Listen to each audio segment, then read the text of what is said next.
और आपने मिस्टर राकेश झुनझुनवाला के साथ भी इंटरेक्शंस हुए आप? जब उनका 60th बर्थडे था एक्चुअली, तब पीक कोविड था, तो लॉकडाउन चल रहा था, तो उन्होंने एक पार्टी वर्चुअल की थी, उसमें मुझे भी बुलाया था, मैंने भी अटेंड की थी। इतने जिंदा दिल इंसान थे, उन्होंने कहा था कि नहीं 60 ईयर्स का मैं हो रहा हूँ, मैं पार्टी नहीं कर पा रहा हूँ, लेकिन मैं वर्चुअल पार्टी करूंगा। तो सबको उन्होंने बोला था कि आप अपने अपने हाथ में एक ड्रिंक ले लीजिए। उन्होंने एक stand up comedian Amit Tandon ji को बुलाया था और एक आरजे पिक्चर पांडे हैं उनको बुलाया था, और काफी शानदार वो मौका था। 2007 में आप बता रहे हो कि आपने शेयर्स वो बेच के आपने घर खरीद लिया था, एंड 2008 में मतलब आप वो तीन चीज़ें कर सकते थे, membership plus Mercedes and all. तो घर जो खरीदा I assume like 1 CR 1.5 CR वगैरह का घर होगा वो। उस समय इतना महंगा नहीं होता था कुशल। उस समय मैंने जब लिया था तो करीब 50-55 लाख का था। तो you bought your first house when you were 27? Wow, that's a phenomenal achievement. Big advocates of rentals होते हैं जहाँ पर वो बोलते हैं रेंटल यील्ड्स 3% है, हम EMIs वगैरह हाउसिंग लोन 8.4% पे मिलेगा, उससे अच्छा आप 3% रेंटल यील्ड देते हैं और मार्केट्स में या म्यूचुअल फंड्स में इन्वेस्ट करके 12-13 या 14-15% कमा लेते हैं। बट आप कह रहे हो कि लेवरेज लेना चाहिए, मतलब लोन ले लेना चाहिए और घर जल्दी खरीद लेना चाहिए। This is like financially this is not a sound decision, but emotionally it is, right? तो what's your take on this? How do you analyse, how do you decide कि कौन से म्यूचुअल फंड में इन्वेस्ट करना है, कौन से stock में इन्वेस्ट करना है? एक केस स्टडी के साथ एक्सप्लेन कर सकते हो कि व्हाट्स योर माइंडसेट और thesis going on when you do a due diligence on a fund और अ कंपनी? मैं एक बार डॉक्टर से मिला था, मैंने पूछा था कि सर जब आप बीमार पड़ते हो तो आप क्या करते हो, आप तो खुद दवाई ले लेते होगे। बोला नहीं ऐसे नहीं होता है। Then I show to the best doctor that I know. तो इसके लिए मेरा भी बहुत सिंपल है, म्यूचुअल फंड में इन्वेस्टमेंट के लिए I have a friend of mine who also acts as an advisor. Do you have a fear sometimes that traditional media might not be relevant 100%, in the next 10 to 15 years? 10 to 15 years मैं रोज मुझे लगता है कि अगले साल मैं relevant रहूंगा या नहीं रहूंगा। कोविड के टाइम पे आपका क्या कॉल था एंड आपने क्या एडवाइस किया था लोगों को एंड व्हाट हैपेंड? मैं तो अपनी लाइफ की सबसे बड़ी इन्वेस्टमेंट पीक कोविड में की, क्योंकि उससे बेटर फिर रेट नहीं मिलता है। मैं एक चीज हमेशा बोलता हूँ कि आपको भाव और भावना दोनों साथ में नहीं मिले। अगर भाव अच्छा होगा मतलब जिसके कहना कि सेंटीमेंट खराब होगा, अगर सेंटीमेंट वो अच्छा होगा तो फिर भाव आपके हाथ का नहीं होगा। दोनों चीजें एक साथ नहीं मिलेंगी। आपने कौन से चूज किया, भाव या भावना? मैं तो वीडियो देखने से पहले मेरी एक रिक्वेस्ट है आप सबसे। मैं YouTube एनालिटिक्स देख रहा था एंड वहां पर देखा कि 82.6% of my audience who is watching this content has not subscribe to the channel. अगर मैंने आपको थोड़ी सी वैल्यू प्रोवाइड की होगी एंड आपको अगर कंटेंट बहुत अच्छा लग रहा है, I request all of you to please hit the subscribe button so that we can bring you the best quality of guest and give you the maximum value possible. Thank you so much for subscribing to our channel and enjoy this entire episode of conversation with Kushal. आपका सबसे favourite episode कौन सा होगा how to get rich series में? देखिए, frankly बोलूं तो सभी एपिसोड्स में कुछ ना कुछ पॉजिटिव निकल कर आया है, तो ये कहना थोड़ा सा बाकी गेस्ट के लिए बेमानी होगा। लेकिन अगर मुझे चुनना ही हो तो 2 एपिसोड मेरे लिए बहुत खास रहे थे। पहला था विजय केडिया जी के साथ, क्योंकि वो मेरा पहला गेट रिच था। तो ऑब्वियसली पहले एपिसोड में मैंने उनके साथ शुरुआत की और उसमें काफ़ी दिल से बातें हुई थी और काफ़ी उन्होंने जो बातें कही थी वो बिल्कुल क्लोज टू माई हार्ट थी। और जो उन्होंने अपनी पूरी जर्नी बताई थी, कैसे उन्होंने स्टार्ट किया, कैसे ट्रेडिंग में इतना लॉस हुआ, उसके बाद उन्होंने डिसाइड किया कि नहीं शायद ट्रेडिंग उनके लिए नहीं है, इन्वेस्टिंग पर फोकस किया और कैसे अपनी पर्सनल स्ट्रगल वो सब बताकर वो एक एग्जाम्पल था कि स्टॉक मार्केट एक ऐसी जगह है जो पूरी तरह से डेमोक्रेटिक है। आप कहीं से भी आए हैं, कोई भी आपका बैकग्राउंड है, अगर आप ढंग के स्टॉक्स पिक करें और उनको टाइम दें तो आप स्टॉक मार्केट में पैसा बना सकते हैं। तो ये एक मेरे लिए स्पेशल था। दूसरा जो काफ़ी स्पेशल मुझे लगा था वो था मधु केला के साथ, क्योंकि मधु भाई, जैसे मैं उनको मधु भाई बोलता हूँ, वो काफ़ी हम्बल इंसान है और काफ़ी उन्होंने जो एग्जाम्पल देते हैं, जैसे एक सिंपल एग्जाम्पल मैंने उनसे पूछा कि आप इतने हम्बल क्यों हैं? तो उन्होंने बोला देखिए, अगर आप जब पहाड़ चढ़ते हैं तो आप झुके हुए होते हैं, जैसे आप जब नीचे उतरते हैं तो आप सीधे हो जाते हैं और या तन जाते हैं आप। तो जब आप तन जाएंगे तो उसका मतलब है कि आपका डाउनवर्ड स्लाइड शुरू हो जाएगा। जब तक आपको ऊपर चलना है तब तक आपको झुके हुए रहना है। तो वो मुझे काफ़ी अच्छी लगी थी, बात काफ़ी दिल से निकली थी उनकी।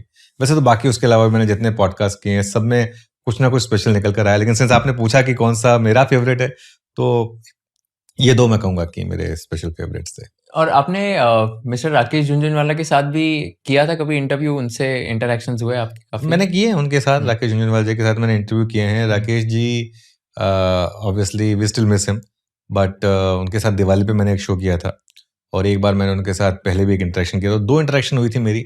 असल में इशू क्या हुआ था कि जब तक मैं उस सिचुएशन में आ पा रहा कि जब मैं राकेश जी को इंटरव्यू कर सकता था कॉन्स्टेंटली, उसके बाद वो रहे नहीं, मतलब उससे पहले जो राकेश जी के इंटरव्यू होते थे वो पहले हमारे यहाँ पे जो एडिटर्स हुआ करते थे वही किया करते थे, तो इसके लिए मुझे वो मौका उस समय नहीं मिलता था। उसके बाद जब तक मैं उस पोजीशन पर आ पाया तब तक उसके बाद मैंने किए 2-3 इंटरव्यूज, लेकिन हाँ, अगर वो रहे होते तो शायद मेरे को ज़्यादा मौका मिलता उनके साथ पिछले 3-4 साल में इंटरव्यू करने का।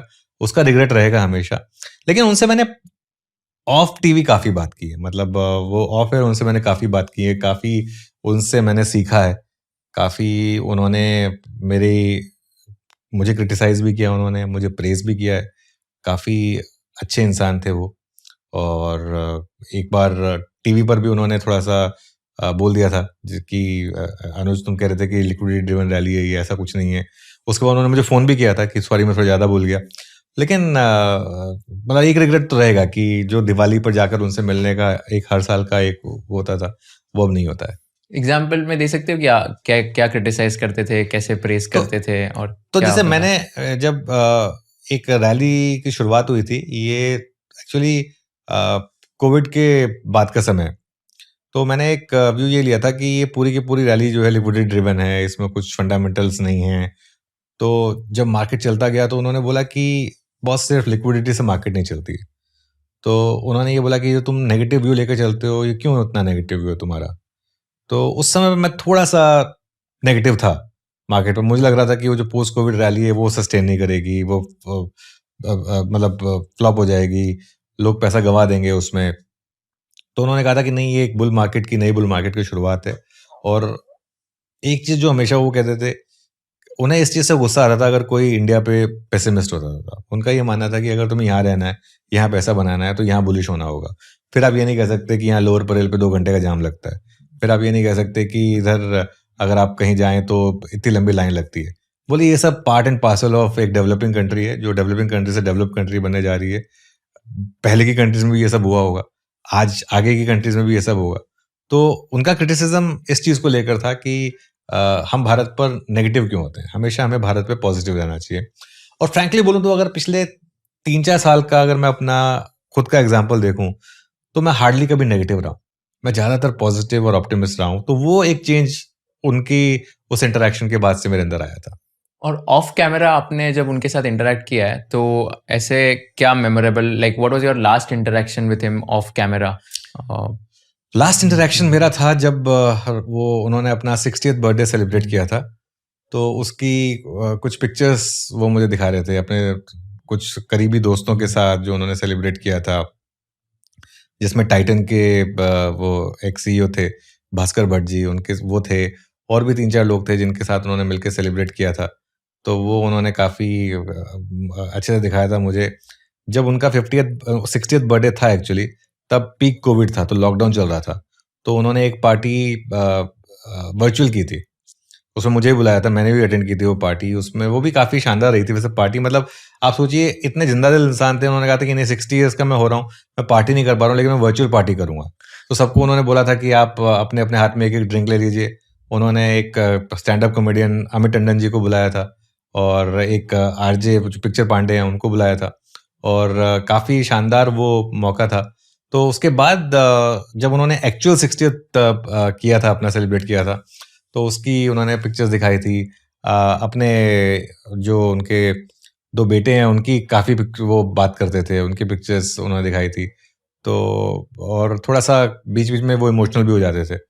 तो जैसे हमेशा बोलते थे कि काश मेरे फादर ज़िंदा होते जब मेरे 2 बेटे हुए थे, तो वो खुश हो जाते बहुत ज़्यादा। वो ये सब काफ़ी बातें किया करते थे। And what do you think are like one or two things that separates him from the rest? One is basically courage कि अगर conviction है तो leverage लेके invest करो, भले ही मतलब कुछ भी हो जाए, risk लेने का वो appetite था. And second what I have heard is that very open minded कि सबके साथ शेयर करो, जो भी स्टॉक्स है, जो भी आइडियाज़ है, सबके साथ शेयर करो, ग्रोथ में हेल्प करो लोगों की. ये 2 चीज़ें मेरे को पता थी. इसके अलावा और कुछ है ऐसे? सेकंड में मैं इतना श्योर नहीं हूँ क्योंकि सेकंड में तो वो मतलब मुझे कई बार बोलते थे कि मैं क्या लेता हूँ, मैं अपनी वाइफ को भी नहीं बताता हूँ. मेरा राइट हैंड क्या कर रहा है मेरे लेफ्ट हैंड को भी नहीं पता होगा. हाँ, ये हो सकता है कि कभी-कभी उनका अगर मूड अच्छा हो तो वो बता देते हो. लेकिन उनके साथ एक चीज़ जो मुझे सबसे अच्छी लगती थी ना, जो आपने बोला डेयरिंग. मतलब बहुत कम लोग होंगे जो सीधा कोई अगर उनको स्टॉक पसंद आ गया उसमें 5% 10% स्टेक लेने की हिम्मत रखता हूँ। राकेश जी से बेटर स्टॉक पिकर्स रहे हैं इस देश में। राकेश जी से ज़्यादा मल्टीबैगर्स निकाले हैं इस देश में लोगों ने। मैं कहूँगा कि राकेश जी का ट्रैक रिकॉर्ड एक्चुअली फ्रैंकली बोलें अगर आप, तो इतना अच्छा नहीं था। उनके काफ़ी स्टॉक्स थे जो नहीं चले। जैसे ए टू ज़ेड है, वो नहीं चला। नज़ारा में भी कुछ बहुत ज़्यादा उन्होंने वो नहीं बनाया। ऐसे कई स्टॉक्स मैं गिना सकता हूँ उनके जो नहीं चले। DHFL। उनके स्टॉक्स डीएचएफएल है, बहुत स्टॉक्स हैं उनके जो नहीं चले बिल्कुल भी। डेल्टा कॉर्प में उन्होंने इन्वेस्टमेंट की थी, डेल्टा कॉर्प बिल्कुल नहीं चला। इनफैक्ट काफ़ी स्टॉक्स हैं उनके जो बुरे फंसे। काफ़ी स्टॉक्स थे जिन्होंने बहुत जल्दी एग्जिट ले लिया, जैसे प्राज इंडस्ट्रीज। प्राज इंडस्ट्रीज उन्होंने तब एग्जिट ली जिसके बाद तो प्राज इंडस्ट्रीज और 20-30 गुना हुआ। लेकिन उनकी जो 2 कॉल सही गई, टाइटन और लुपिन, उसमें उन्होंने इतना पैसा बनाया कि बस वो बाकी सारी की सारी जो चीज़ें हैं वो रह गई। तो जब आप सही हो, तो आप कितना पैसा बनाते हो? आई थिंक सबसे इम्पोर्टेंट ये है। सही गलत तो हम सब होंगे लाइफ में, लेकिन आपके जो सही डिसीजन हैं और जो आपके गलत डिसीजन है, गलत डिसीजन पे क्या कॉस्ट होगी और सही डिसीजन पे कितना पैसा बना सकते हो आप, आई थिंक ये इम्पोर्टेंट है। इनके अलावा उनकी एक चीज़ जो मुझे हमेशा अच्छी लगती थी, ये तो खैर ये सारी की सारी, देखिए मैं एक बात बताऊँ, मैं जितने भी लोगों से मिलता हूँ ना, स्टॉक मार्केट की तो बात करते हूँ, लेकिन मुझे सबसे ज़्यादा जो इंटरेस्टिंग लगता है ना, जो उनकी थॉट प्रोसेस है, मुझे वो ज़्यादा इम्प्रेस करती है। राकेश जी एक चीज़ बोलते थे कि उनके फादर ने उनको ये बोला था कि स्टॉक मार्केट में लोग अपनी वाइफ के गहने गिरवी रख के ट्रेडिंग करने के लिए आते हैं, या कुछ ना कुछ अपना पूरा मकान गिरवी रखकर ट्रेडिंग करने के लिए आते हैं। ऐसा कुछ मत करो कि तुम्हारी वजह से उसको लॉस हो जाए और उसकी बददुआ तुमको भी लग जाए, क्योंकि किसकी बददुआ कब कहाँ आकर लगेगी तुम्हें नहीं पता। तो वो इस चीज़ में ज़्यादा विश्वास रखते थे। पैसा बनाओ, लेकिन एथिकली पैसा बनाओ, क्योंकि स्टॉक मार्केट में पैसा दोनों तरीके से बनता है। तो एथिकली भी बनता है, कई लोग अनएथिकली भी बनाते हैं, तो वो उसके अगेंस्ट थे। उन्होंने जो पैसा बनाया पूरा एथिकली बनाया। टाइटन का मैं एक एग्जांपल देता हूँ। टाइटन कितनी बार स्टॉक मार्केट में 30% 40% करेक्ट हुआ। कोई भी इंसान होगा, वो एक बार अपना प्रॉफिट अगर 30-40% कम होता हुआ देखेगा, एक हैबिट, एक सेंस आएगी कि नहीं मैं उसको बुक कर लेता हूँ। उन्होंने कभी बुक नहीं करा उसको, और वो बड़ा बनता गया, क्योंकि वो कन्विक्शन था उनका, वो थॉट प्रोसेस था। हम में से कितने लोग करेक्शन में मार्केट में अपने पोर्टफोलियो में बने रहते हैं?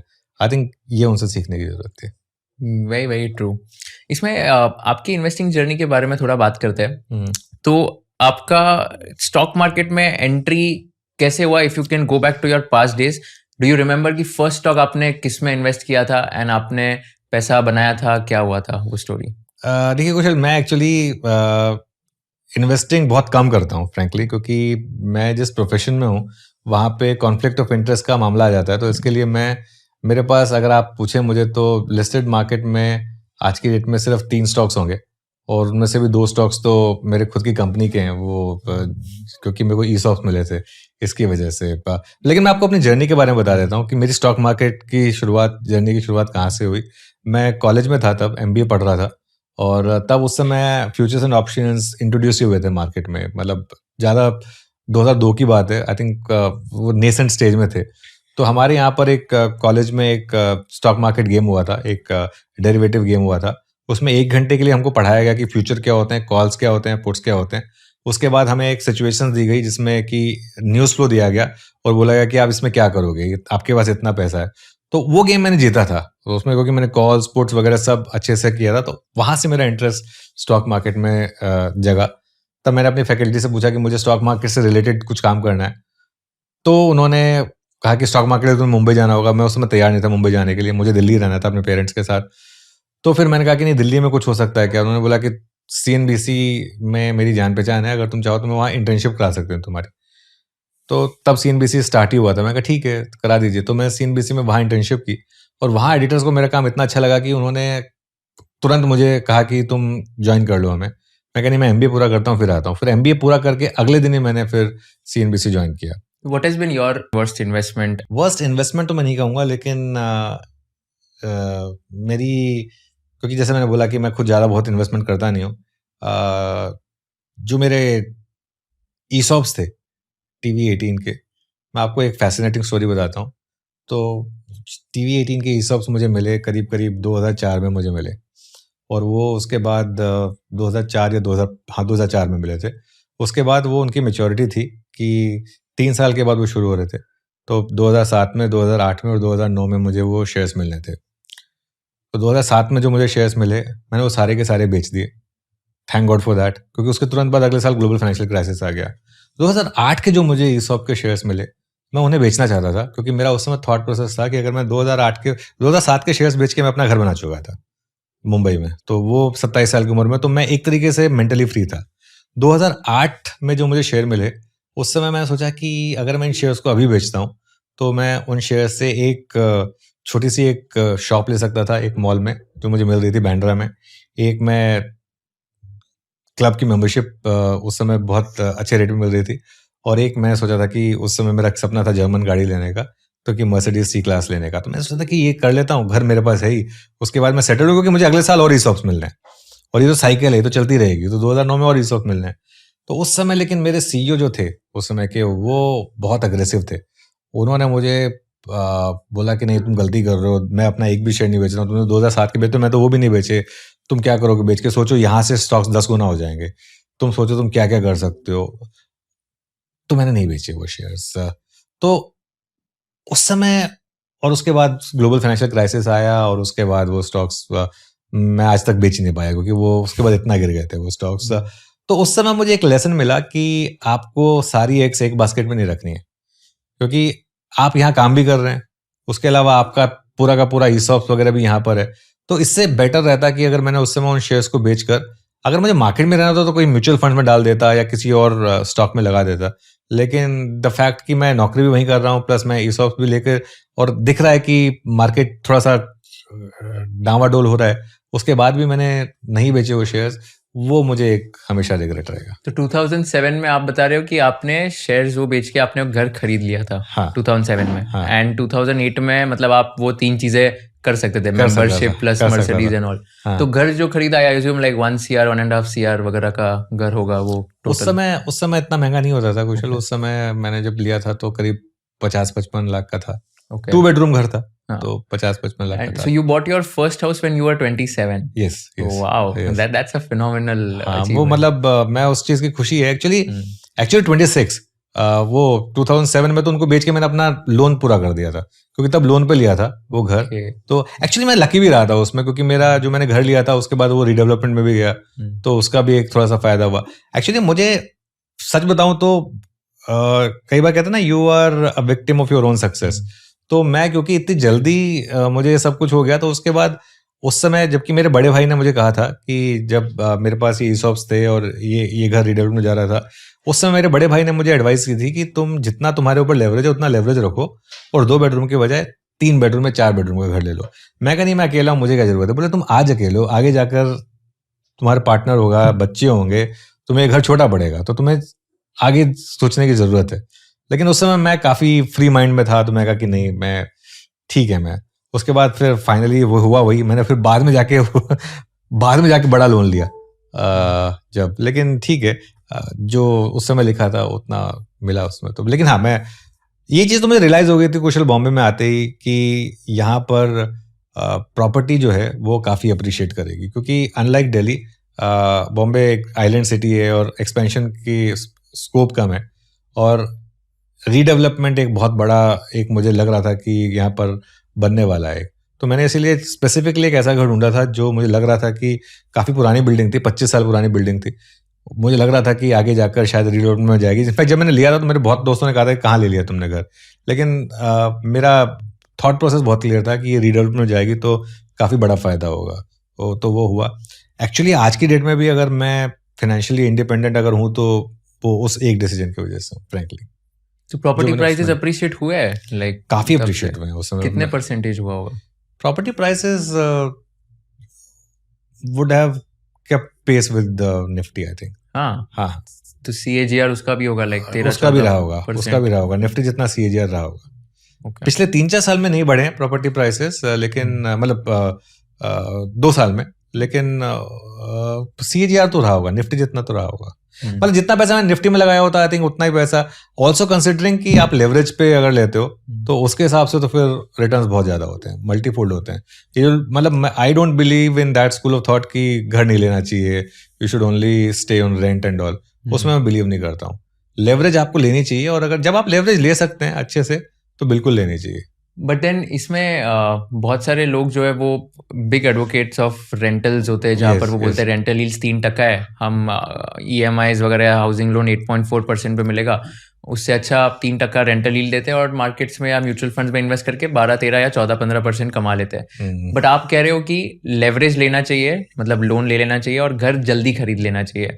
This is like financially this is not a sound decision, but emotionally it is, right? So what's your take on this? देखिए क्या होता है ना कुशल, उसमें पेपर पे और एक्सेल में ये सब बहुत अच्छा लगता है कि आप 3% रेंट दे दो और उसके अलावा अपने पैसे को 12% पे कंपाउंड कर लो।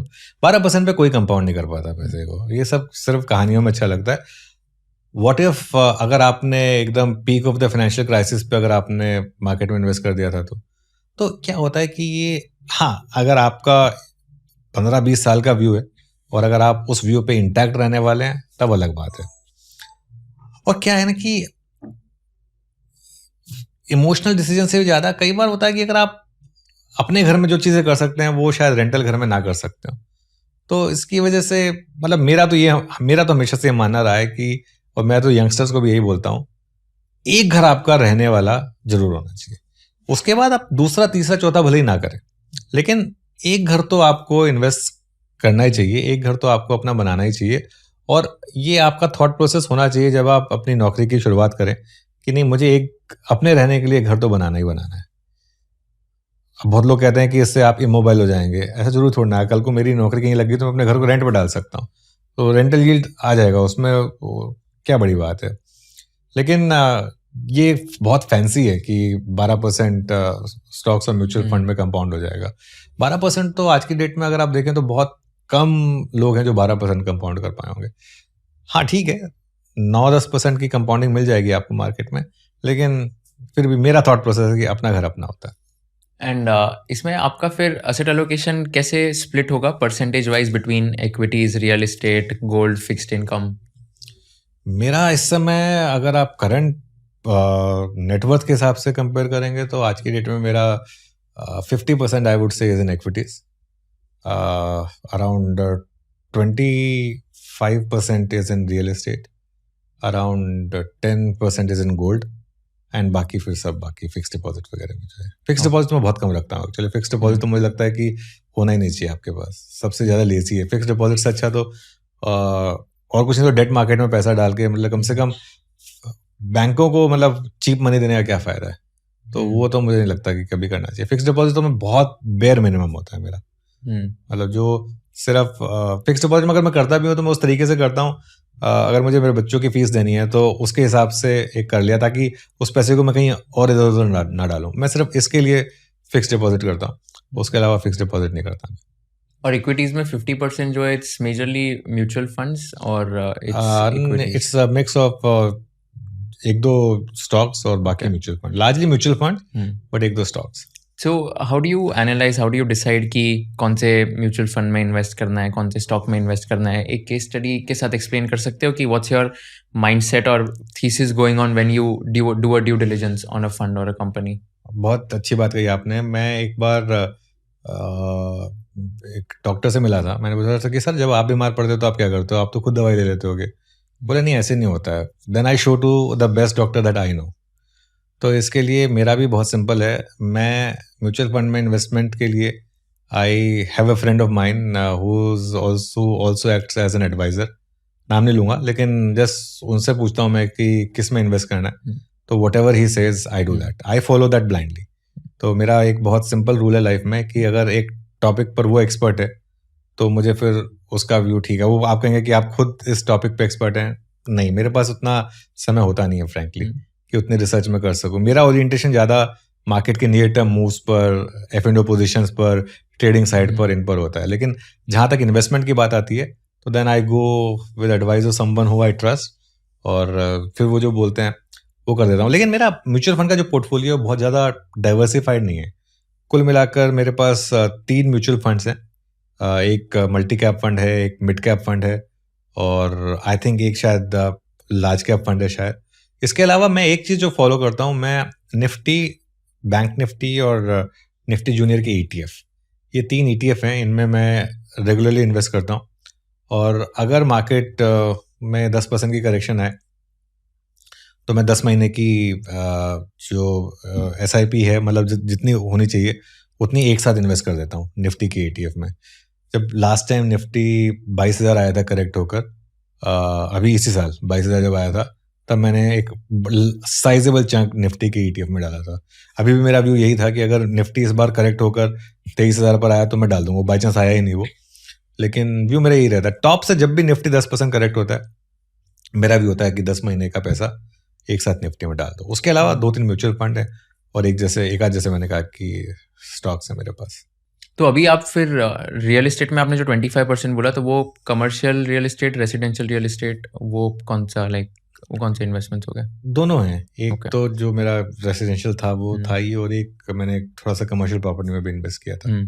तो दोनों हैं बेसिकली। एंड रेसिडेंशियल में भी एंड कमर्शियल में भी लाइक प्रॉपर्टी अप्रिसिएट 13-14% पे। कमर्शियल में तो मैंने अभी डाला रिसेंटली, तो इसके लिए उसको तो अभी चांस ही नहीं हुआ एप्रिसिएशन का। बट रेसिडेंशियल प्रॉपर्टी मेरी मैंने जहाँ मैंने कलीना में ली थी, सेंटा क्रूज में, तो वहाँ अच्छी अप्रिशिएट हुई। जब मैंने लिया था तब 2006 या 7 में, तब 3,000 रुपये पर स्क्वायर फुट का रेट था जब मैंने लिया था। आज रीडेवलपमेंट का हमें 35% एक्स्ट्रा एरिया मिला, और उसके बाद अगर आप देखें और आज की डेट में 40,000 रुपये पर स्क्वायर फुट का रेट होगा। तो कुल मिलाकर 2019 साल में करीब करीब मान के चलिए 15 गुना वो अप्रिशिएट हुई है प्रॉपर्टी। तो ठीक है वो मेरे ख्याल से। Got it. एंड आपने बताया investment opportunity, like you talk to lot of people and then you decide कि ओके अपॉर्चुनिटी है, तो देन उसके बाद शॉर्ट होने के बाद आप इन्वेस्ट करोगे।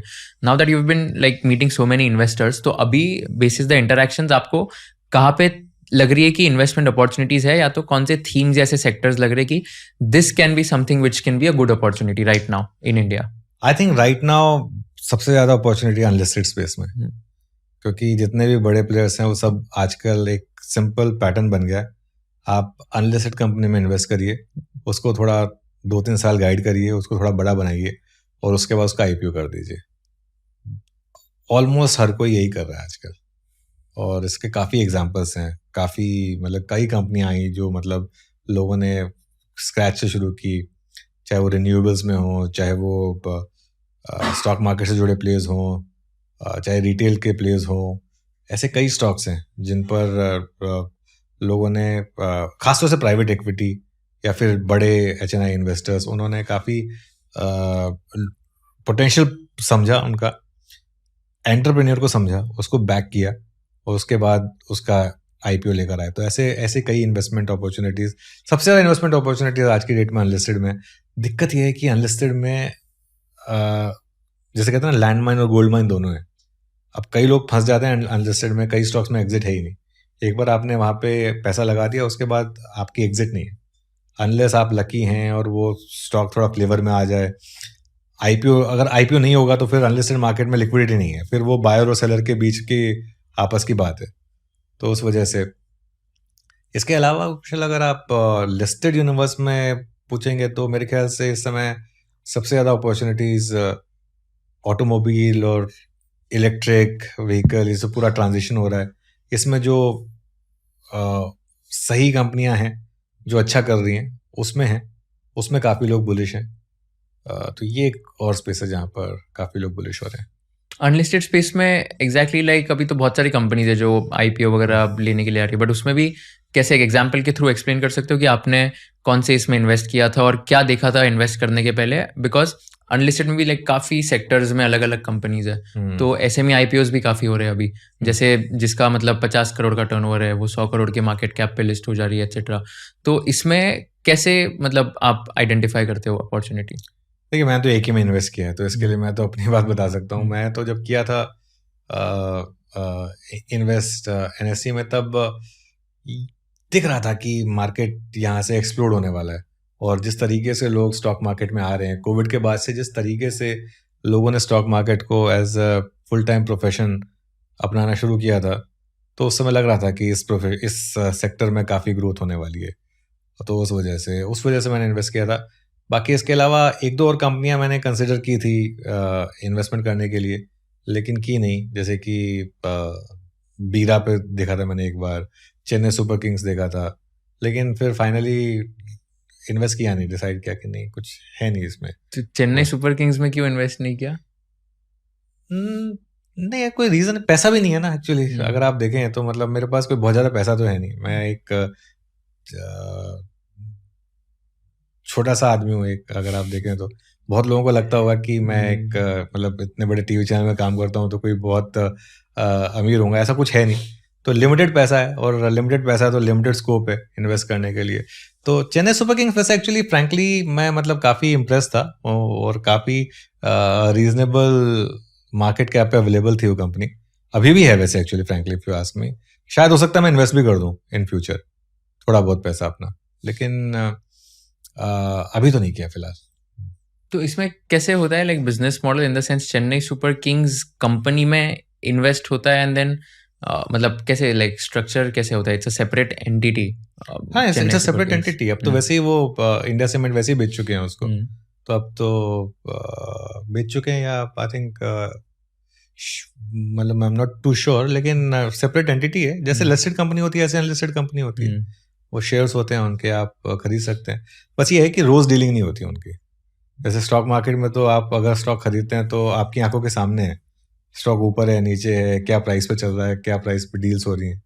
अनलिस्टेड में कुछ साइट्स होती हैं जो अनलिस्टेड की प्राइस बताती हैं आपको। लिस्टेड और अनलिस्टेड में एक और फर्क होता है। लिस्टेड में अगर कोई स्टॉक 105 रुपए का है तो अगर आप उसको बेचने जाएंगे तो 104.90 में बिकेगा, खरीदने जाएंगे तो 105.15 में, 20 पैसे का फर्क होगा। अनलिस्टेड में अगर आप होंगे तो वही, अगर मान लो 105 रुपए वाले का एग्जांपल ले रहा हूं, आप बेचने जाएंगे तो आपको 95 रुपीज मिलेंगे, खरीदने जाएंगे तो 115 देने पड़ जाएंगे। तो बिड आस्क का जो स्प्रेड होता है वो बहुत ज्यादा होता है अनलिस्टेड में। ब्रोकरेज भी ज्यादा होती है अनलिस्टेड में कंपेयर टू लिस्टेड, क्योंकि वो मार्केट मेकर होता है। अनलिस्टेड में तो क्या है कि पूरी दुनिया है, सब ब्रोकरेजेस हैं, तो उस वजह से एक वॉर चल रही होती है, तो जो ब्रोकरेज होती है बहुत कम होती है। अनलिस्टेड में बहुत कम कंपनियां हैं जो इस तरीके की ट्रांजेक्शन को फैसिलिटेट करती हैं, तो इसके लिए वो ब्रोकरेज भी ज्यादा होती है, तो वो कॉस्ट भी बढ़ जाती है उस वजह से थोड़ी सी। मार्केट मेकर मतलब क्या होता है? मार्केट मेकर मतलब अब एक तो होता है कि लिस्टेड स्टॉक है, वो तो मार्केट पे दिख ही रहा है आपको, एक्सचेंज पे ट्रेड हो रहा है। अनलिस्टेड स्टॉक ट्रेड नहीं होता।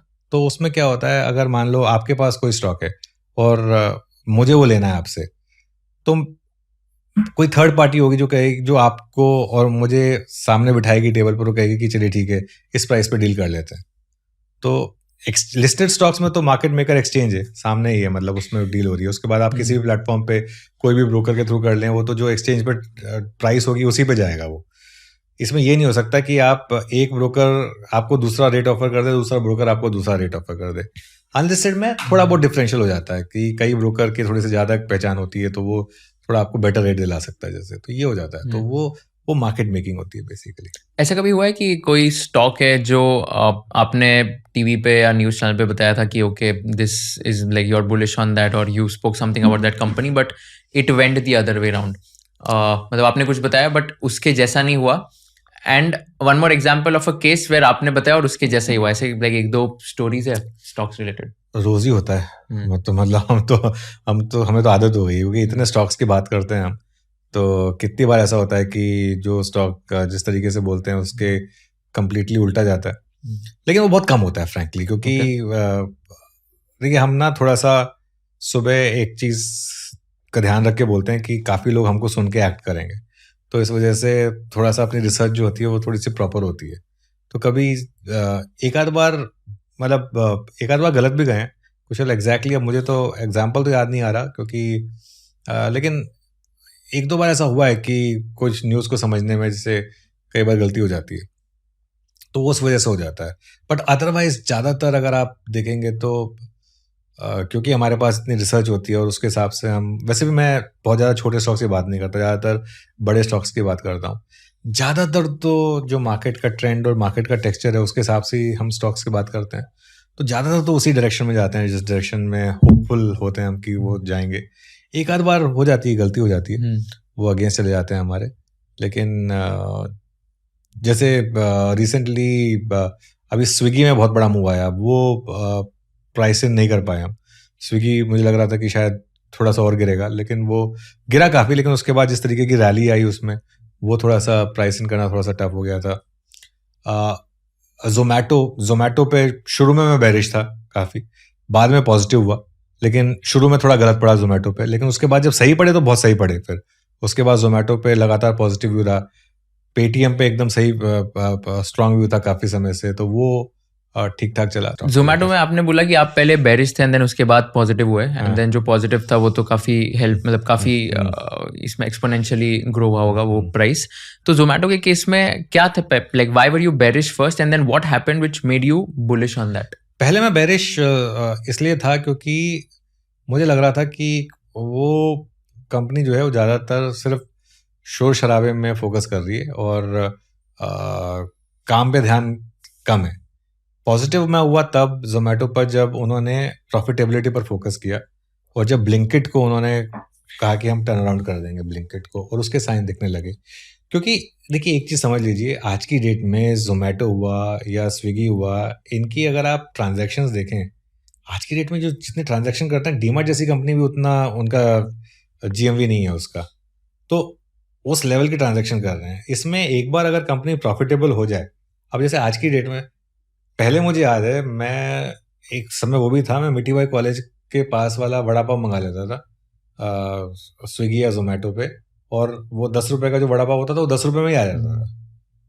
कोई उस पर चार्ज नहीं लगता था, कुछ नहीं लगता था। तो ऑब्वियसली कौन लॉस बेयर कर रहा है? वो कंपनियां लॉस बेयर कर रही हैं।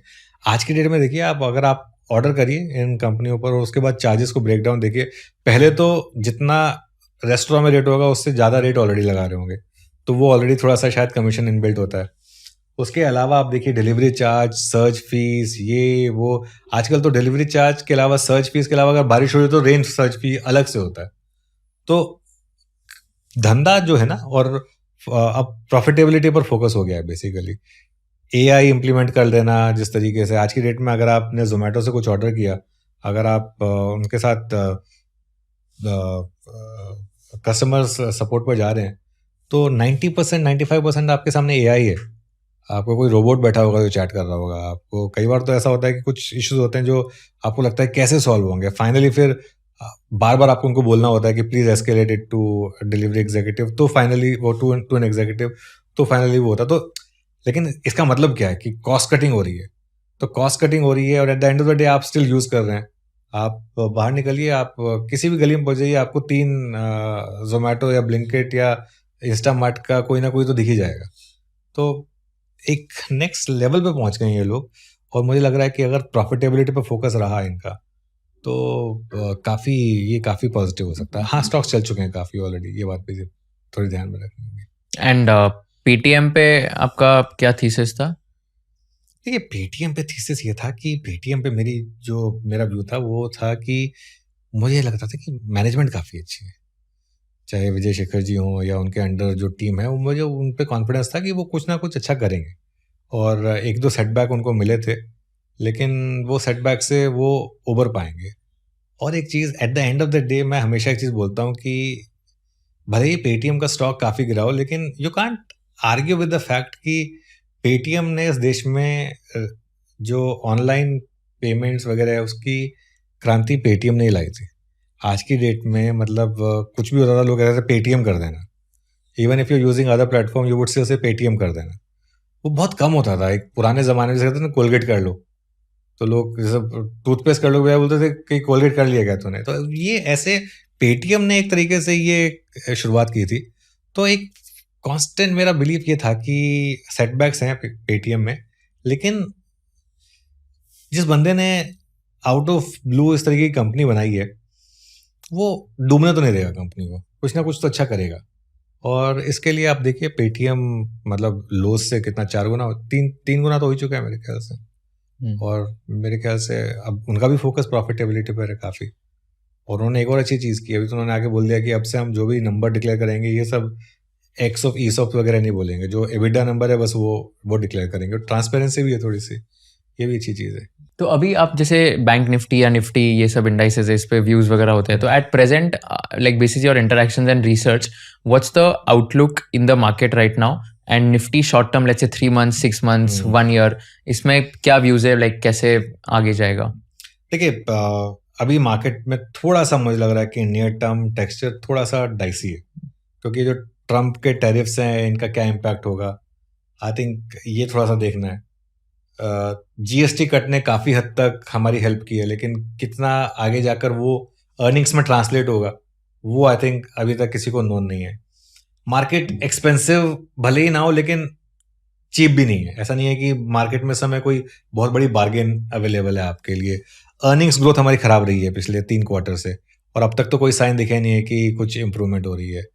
तो थोड़ा सा मार्केट ट्रिकी रहेगा। मेरे ख्याल से मार्केट एक रेंज में रहेगा अगले 3-4 महीने। निफ्टी के लिए, बैंक निफ्टी के लिए, आई थिंक निफ्टी पर मुझे नहीं लगता कि इस समय आपके पास ट्रिगर है जो आपको 26,000, 26,500 के ऊपर ले जाए, लेकिन 24,000 के नीचे खिसक जाए ऐसा भी कोई ट्रिगर अभी दिखता नहीं है यहाँ पर। 23,800, 24,000 के नीचे तो एक रेंज में रहेंगे। बैंक निफ्टी भी मुझे लग रहा है कि मोर और लेस रेंज में ही रहा है। बैंक निफ्टी पहले स्ट्रांग था, ऑल टाइम हाई तक गया। पॉलिसी के में जो रेट कट्स वगैरह आई थी उसके बाद लगातार पिछले 1 महीने से काफ़ी वीक हो गया बैंक निफ्टी।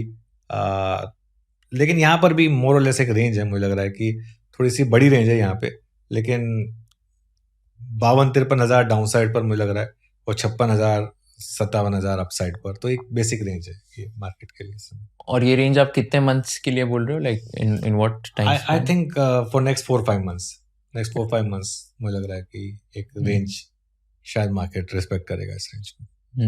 एंड इसमें करेक्शन का कोई स्कोप है? लाइक डू यू थिंक कोई करेक्शन आएगा बड़ा सा? एक्चुअली अगर आप देखें ना कुशल, हम मार्केट में करेक्शन फेज में हैं 1 साल से, क्योंकि आपने ऑल टाइम हाई लगाया था पिछले सितंबर में निफ्टी में, पिछले सितंबर में उससे पहले लगाया था, और तब से अगर आप देखें तो मार्केट में प्राइस और टाइम दोनों करेक्शन हुए। तो काफ़ी समय से मार्केट करेक्शन फेज में है। मार्केट में ना वो वाली करेक्शन आनी बंद हो गई है जो 30%, 22-30-40% वाली जो करेक्शन होती थी ना, वो आनी बंद हो गई है। उसका कारण क्या है कि पहले मार्केट पूरा का पूरा डिपेंड करता था एफआईआई के मूड पर। एफआईआई ने बेचना शुरू किया, मार्केट ने गिरना शुरू किया, फिर रुकता नहीं था मार्केट। तो फिर वो 10%, 20%, 30% तक की करेक्शन को, वो ग्लोबल फाइनेंशियल क्राइसिस पे तो हमने 38% के भी करेक्शन देखी थी। अभी क्या हो गया है कि डोमेस्टिक पैसा इतना है कि मार्केट एफआईआई बेचते हैं, वो डोमेस्टिक इन्वेस्टर खड़ा हो जाता है खरीदने के लिए। मार्केट चले ना भले ही बहुत ज्यादा, लेकिन गिरता नहीं है बहुत ज्यादा। तो जो भी करेक्शन आती है वो ज्यादातर इस समय टाइम करेक्शन है, प्राइस करेक्शन के बजाय। आपने 2 कॉल्स आपके 2 कॉल्स जो हुए थे वो काफ़ी सक्सेसफुल हुए थे, right? One was the Brexit one and one was during the Covid time. तो ये दोनों की क्या स्टोरीज है, और आपने क्या बेसिस पे कॉन्ट्रेरियन कॉल्स दिए थे? बिकॉज बाकी सब लोग बोल रहे थे कि ऐसा नहीं होगा, तो क्या हुआ था एग्जैक्टली? देखिए, ब्रेक्जिट के टाइम पे पूरी दुनिया नेगेटिव हो गई थी। सबको लग रहा था कि ये वर्ल्ड रिसेशन में आ जाएगा। एक बार जब इजी लैंग्वेज में एक्सप्लेन करोगे क्या हुआ था सिनेरियो ब्रेक्जिट का and what happened and all? तो क्या हुआ था कि उस समय जो ब्रेक्जिट था, ब्रेक्जिट का क्या मतलब है कि उसका टर्म कहाँ से आया? ब्रिटेन जो है वो ब्रिटेन यूरोपियन यूनियन का हिस्सा था, और ब्रिटेन में बहुत लोगों को लगता था कि हम यूरोपियन यूनियन में रह के हमारा कोई फायदा नहीं, क्योंकि हमें नुकसान ही है, हमें बाकी के यूरोपियन देशों से कोई फायदा नहीं हो रहा, और हम उल्टा बाकी सबको चैरिटी दे रहे हैं। तो वहां पर एक डिबेट छिड़ी कि ब्रिटेन को यूरोपियन यूनियन से एग्जिट कर देना चाहिए। तो उसके लिए उसको वो टर्म दिया गया ब्रेक्जिट, BR फॉर ब्रिटेन, और एग्जिट मतलब एग्जिट। तो उसके लिए वोटिंग हुई, रेफरेंडम किया गया, सबने वोट किया कि हमें यूरोपियन यूनियन में रहना है या नहीं रहना है। उसमें जो लिबरल लॉबी थी, जो ऑब्वियसली चाहती थी कि आप बने रहें, सबका साथ सबका विकास वाली जो लॉबी होती है, और एक जो लॉबी होती है वो होती है कि नहीं, एक जैसे कहते हैं ना एकदम एक्सट्रीम राइट विंग, कि नहीं, हमारा देश जो है वो सेल्फ सफिशिएंट है, हमें किसी और के लिए चैरिटी करने की जरूरत नहीं है। तो उनके बीच में काफ़ी कॉन्फ्लिक्ट था। इवेंचुअली ब्रेक्जिट हुई, मतलब लोगों ने वोट किया कि हम यूरोपियन यूनियन में नहीं रहेंगे, हमें बाहर निकलना है।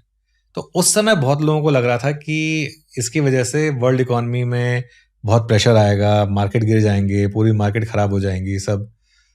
तब मेरा एक व्यू ये बना था कि ब्रेक्जिट का, वैसे भी हमारी इकोनॉमी, मेरा व्यू हमारी मार्केट को लेकर था, वर्ल्ड मार्केट को लेकर मेरा व्यू नहीं था। मेरा व्यू ये था कि हमारी मार्केट जो है ना वो लार्जली डोमेस्टिक फोकस है, हमारी इकोनॉमी लार्जली डोमेस्टिक ओरिएंटेड है। तो हमें क्या फर्क पड़ता है कि ब्रिटेन यूरोपियन यूनियन में रहेगा या नहीं रहेगा? मतलब उनके यहाँ परेशानी है, हम क्यों परेशान हो रहे हैं उसकी वजह से? अगर हमारा, और उस साल की बात है, उस साल मॉनसून बहुत शानदार था, कॉर्पोरेट अर्निंग्स बहुत शानदार थी, मार्केट में पैसा जबरदस्त था, तो मुझे कोई रीजन नजर नहीं आ रहा था कि मार्केट गिरेगा। तो इसके लिए मैंने व्यू लिया था कि मार्केट, और वैल्यूएशन काफी अच्छी थी उस समय, तो इसके लिए मैंने उस समय एक पॉजिटिव व्यू लिया था मार्केट पर, और वो उस समय काफ़ी चला था वो एक्चुअली, फ्रैंकली अगर आप पूछें मुझे तो। और उस पर मैंने ब्लॉग भी लिखा था उस समय actually, you don't worry about it, this will be fine. उसी साल रघुराम राजन जी की आरबीआई से एग्जिट हुई थी, तो काफ़ी चीज़ें चल रही थी, रेग्जिट ब्रेग्जिट, ये सब लोगों ने ना उस साल एग्जिट का एक वो बना दिया था। तो इस वजह से काफ़ी, अगर कोई प्लेयर विंबलडन से बाहर हो जाता था, जैसे रॉजर फेडरर अगर विंबलडन से बाहर हो गए तो रेग्जिट कर दिया, तो ऐसे काफ़ी मतलब वो साल ही ऐसा था, हर कोई उसको एग्जिट को यूज़ कर रहा था। तो इसके लिए, लेकिन मेरा पॉजिटिव व्यू था मार्केट पर, और उस साल काफ़ी चले थे। एंड मार्केट काफ़ी पॉजिटिव था ना वो काफ़ी साल? पॉजिटिव था, मार्केट ने बहुत शानदार रिटर्न दिए थे। ब्रेग्जिट वाले दिन एक्चुअली, जिस दिन वो हुआ था उस दिन एक्चुअली मार्केट ने बॉटम बनाया था।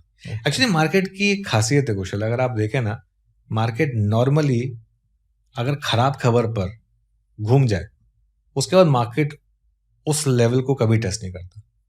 उसके बाद ब्रेग्जिट वाला लेवल था, उसका एक और एग्जांपल देता हूं मैं आपको। डीमोनेटाइजेशन 2016 में हुआ था, मुझे अच्छे से याद है क्योंकि उसी दिन डोनाल्ड ट्रंप प्रेसिडेंट बने थे।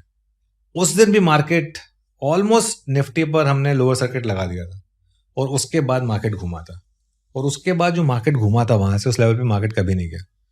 वो जो 2016 का आप डीमोनेटाइजेशन डे का और डोनाल्ड ट्रंप की विक्ट्री का आप लो देख लीजिए, वहां से मार्केट जो घुमा उसके बाद मार्केट ने मुड़ के नहीं देखा। पीक कोविड में भी यही हुआ था। पीक कोविड में तो खैर जब डाउन सर्किट लगा था उस समय तो मतलब बड़े बड़े शेयर, एचडीएफसी बैंक जैसे शेयर 2000 के वॉल्यूम पे सर्किट लग गया, क्योंकि कोई बेच नहीं रहा है, बायर एब्सेंट हो गया था, बायर ही नहीं था। तो बहुत कुछ इसके ऊपर डिपेंड करता है, ऐसा नहीं कि बहुत ज्यादा एग्रेसिव सेलिंग हुई थी, कोई बाइंग करने के लिए नहीं था सामने, इसके लिए स्टॉक्स गिर गए, इसके लिए सर्किट लग गया। तो ये मतलब लग रहा था देख के वहां पर भी कि बहुत ज्यादा हो गया ये। कोविड के टाइम पे आपका क्या कॉल था एंड आपने क्या एडवाइस किया था लोगों को, एंड व्हाट हैपेंड? देखिए, कोविड के टाइम पे मेरा एक व्यू ये था कि मार्केट यहाँ से खत्म नहीं हो रहा है, और इतना मार्केट गिर गया है यहाँ से, अब यहाँ पे अगर आप फ्रेश पैसा लगाएंगे तो आपके लिए रिस्क रिवॉर्ड काफ़ी फेवर में, क्योंकि मार्केट में बड़ा पैसा लगाने का मौका ऐसे टाइम पे ही आता है। अगर मान लीजिए कोविड की वजह से दुनिया ही खत्म हो रही है, तो फिर then how does it matter कि आपका पैसा बैंक में या स्टॉक मार्केट में? मतलब आप पैसा कहीं तो रखेंगे, स्टॉक मार्केट में नहीं लगाएंगे तो बैंक में रखेंगे। मैं कहा, अगर कोविड की वजह से पूरी दुनिया नहीं खत्म होना है तो फिर उसके बाद हाउ डज इट मैटर? तो इससे अच्छा एटलीस्ट रेट अच्छे मिल रहे हैं, कम से कम स्टॉक मार्केट में पैसा डाल दो। तो ये एक व्यू था। वो व्यू उस समय रिस्की लग रहा था, लेकिन ठीक ठाक प्ले आउट हुआ। जैसे मैं बोल रहा हूँ, मैं तो अपनी लाइफ की सबसे बड़ी इन्वेस्टमेंट पीक कोविड में की थी, क्योंकि उससे बेटर फिर रेट नहीं मिलता है। देखिए, मैं एक चीज हमेशा बोलता हूँ कि आपको भाव और भावना दोनों साथ में नहीं मिलेंगे। अगर भाव अच्छा होगा मतलब तो वो मतलब जिसके कहते हैं कि सेंटिमेंट खराब होगा, अगर सेंटिमेंट बहुत अच्छा होगा तो फिर भाव आपके हाथ का नहीं होगा। दोनों चीजें एक साथ नहीं मिलेंगी। आप चाहते हैं कि आपको रेट भी आपके हिसाब से मिले और न्यूज फ्लो भी बहुत पॉजिटिव हो, वो नहीं होगा। दो में से एक चीज आपको चुननी है, या तो भाव चुन लीजिए या फिर वो मार्केट का सेंटिमेंट चुन लीजिए, दो में से एक चीज चुन लीजिए। तो अगर अच्छे सेंटिमेंट के टाइम पे इन्वेस्ट करना है तो 100 का 200 देना पड़ेगा, लेकिन अगर आपको 200 वाली चीज 100 में लेनी है तो फिर उस टाइम का वेट करना पड़ेगा जब कोविड जैसी सिचुएशन हो या फिर वो वॉर जैसी सिचुएशन हो, जहां पर आपको लगे कि दुनिया खत्म हो रही है, फिर आपको उसका दोनों चीजें साथ में नहीं मिलेंगी आपको। करेक्ट। तो आपने कौन से चूज किया, भाव या भावना? मैं तो भाव चूज किया था। मैं तो मतलब जैसे मैं बोला, मैं तो कोविड के टाइम पे मेरे को बोनस मिला था एक्चुअली। मुझे एक बहुत बड़ा बोनस मिला था, मैंने वो पूरा का पूरा पैसा इन्वेस्ट कर दिया था। मैंने कहा था कि ये वैसे ये बोनस है, मतलब इसका मतलब ये बोनस है सैलरी से अलग हटके, तो जो है मतलब या तो 0 हो जाएगा या फिर 10 टाइम्स हो जाएगा। लकीली वो 0 नहीं हुआ तो 10 टाइम्स हो गया। 10 टाइम्स हो गया, तो अच्छी चीज हो वाओ, गई। 10 टाइम्स हो गया वहाँ से। हाँ, मतलब उस समय की इन्वेस्टमेंट होगा। हाँ, वो कोविड के समय की इन्वेस्टमेंट जो थी वो 10 गुना हुई है। हाँ, वो 10 गुना हुई है। ये आपने आई अज्यूम अप्रैल 2020 के टाइम डाला होगा, अप्रैल में 2020 अराउंड, क्योंकि 23 मार्च 2020 को बॉटम था, उसके आसपास। ये मतलब कोविड वेव 1 और 2 के बीच का जो पीरियड है, तो 2020 मेरे ख्याल से जून या जुलाई के करीब मैंने इन्वेस्ट किया था। 2020 में जून या जुलाई में उस समय इन्वेस्ट किया था। हाँ मतलब मुझे याद है कि जैसे बजाज फाइनेंस जैसे स्टॉक्स मतलब वो गिर के आ गए थे लाइक 1500-1600 रुपए में। बजाज फाइनेंस की तो आदत है, हर साल आपको एक करेक्शन देता ही है ये। हाँ मैं बोलता हूँ बजाज फाइनेंस में मेरा एक काश कनेक्शन होता है कि आप बजाज फाइनेंस का चार्ट देखिए, मजाक नहीं कर रहा हूँ कुशल, आप बजाज फाइनेंस का चार्ट देखिएगा और आपने उसके लिए काश यहाँ इन्वेस्ट कर लेता, काश यहाँ इन्वेस्ट कर लेता, काश यहाँ इन्वेस्ट कर लेता। हर साल बाय डिफॉल्ट ये आपको एक करेक्शन तो देगा 20-25%, इस साल भी दे चुका है। उसमें आप बाय कर पाते हैं नहीं कर पाते हैं वो फिर आपके ऊपर डिपेंड करता है, क्योंकि उसके बाद वो ऑल टाइम हाई भी लगाता है। ट्रैक रिकॉर्ड है इसका, इससे बेटर चार्ट नहीं है इन्वेस्टर के लिए। हर साल आपको मौका देता है फ्रेश इन्वेस्टमेंट करने का। बड़े लोग बड़े होते हैं क्योंकि वो अपने इन्वेस्टमेंट्स को एवरेज अप कर पाते हैं, एवरेज डाउन की बजाय। आपने 1000 पे लिया मान लो, उसके बाद आप 1500 पे और ऐड कर सकते हैं क्या, 2000 पे और ऐड कर सकते हैं क्या, 2500 पे और ऐड कर सकते हैं क्या। ये बहुत कम लोग कर पाते हैं। बजाज फाइनेंस उनमें से एक स्टॉक है जो बहुत लोगों ने 100 रुपए पे लिया, फिर 500 पे ऐड किया, फिर 1500 पे ऐड किया, फिर 2500 पे ऐड किया, ऐड करते गए वो, और तभी बड़ा पैसा बना। थोड़ा डाइग्रेस हो गया टॉपिक से, लेकिन नहीं बहुत अच्छा पॉइंट है बिकॉज हाँ। यूजुअली लोग जब एवरेजिंग की बात करते हैं तो हाँ। कॉस्ट एवरेजिंग कहते हैं उसको कि नीचे नीचे जैसे गिरा तो कॉस्ट एवरेज कर लो, मतलब कॉस्ट थोड़ी गिरा दो। बट आप बोल रहे हो कि लाइक बहुत सारे लोग हैं जो भाव बढ़ गया फिर भी खरीदेंगे because they are more bullish on that. देखिए मेरा तो सिंपल फंडा है, मैं बताऊं आपको, अगर आपने कोई स्टॉक लिया और वो गिरता जा रहा है तो आप मार्केट के अगेंस्ट जा रहे हैं, फिर आप अपने उसको ईगो पे ले रहे हैं। एवरेजिंग डाउन कई बार वर्क करती है, मतलब हो सकता है कई बार मार्केट थोड़ा गलत हो कुछ समय के लिए, या फिर आपकी कन्विक्शन टेस्ट कर रहा हो। लेकिन अगर आपने लिया स्टॉक 100 रुपए वाला और वो 120 हो गया, अपने आप में मार्केट आपको कह रहा है कि आपने सही इन्वेस्टमेंट कर दी। अब आप एक बार के लिए उसको भूल जाइए कि मैंने 100 पे इन्वेस्ट किया था। अब अगर वो 120 से 140 गया और वो 140 वाला वापस 130 पर आया, अब भूलिए मैंने पहली इन्वेस्टमेंट 100 पे की थी, वो तो होपफुली नहीं आया वापस। आप सोचिए 140 वाला 130 आ गया, लेकिन स्ट्रॉन्ग स्टॉक है तो आप उसमें बाय कर रहे हैं। लेकिन अगर आपने एक स्टॉक लिया 100 का, वो 80 हो गया, 80 का 60 हो गया, उसके बाद भी आप इन्वेस्ट कर रहे हैं, वो मार्केट आपको बोल रहा है कि ये मैं you are going against my wisdom. तो इसके लिए मैं तो हमेशा, वैसे भी खैर मेरा थोड़ा सा झुकाव ज़्यादा लोगों को एजुकेट करने में रहता है, तो इसके लिए, और मैं चाहता हूँ कि ज़्यादातर लोग पैसा ना लूज करें।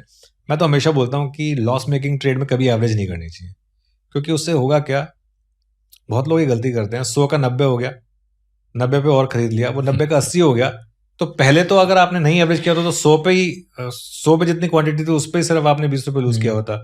यहाँ आपने 100 पे तो 20 लूज किया, उसके बाद जो 90 पे लिया उस पर और 10 रुपए लूज किया, तो वो आपकी एवरेज कॉस्ट भले ही कम हो गई हो, लेकिन आपकी क्वांटिटी बढ़ गई ना, तो जो ओवरऑल लॉस है वो बढ़ गया।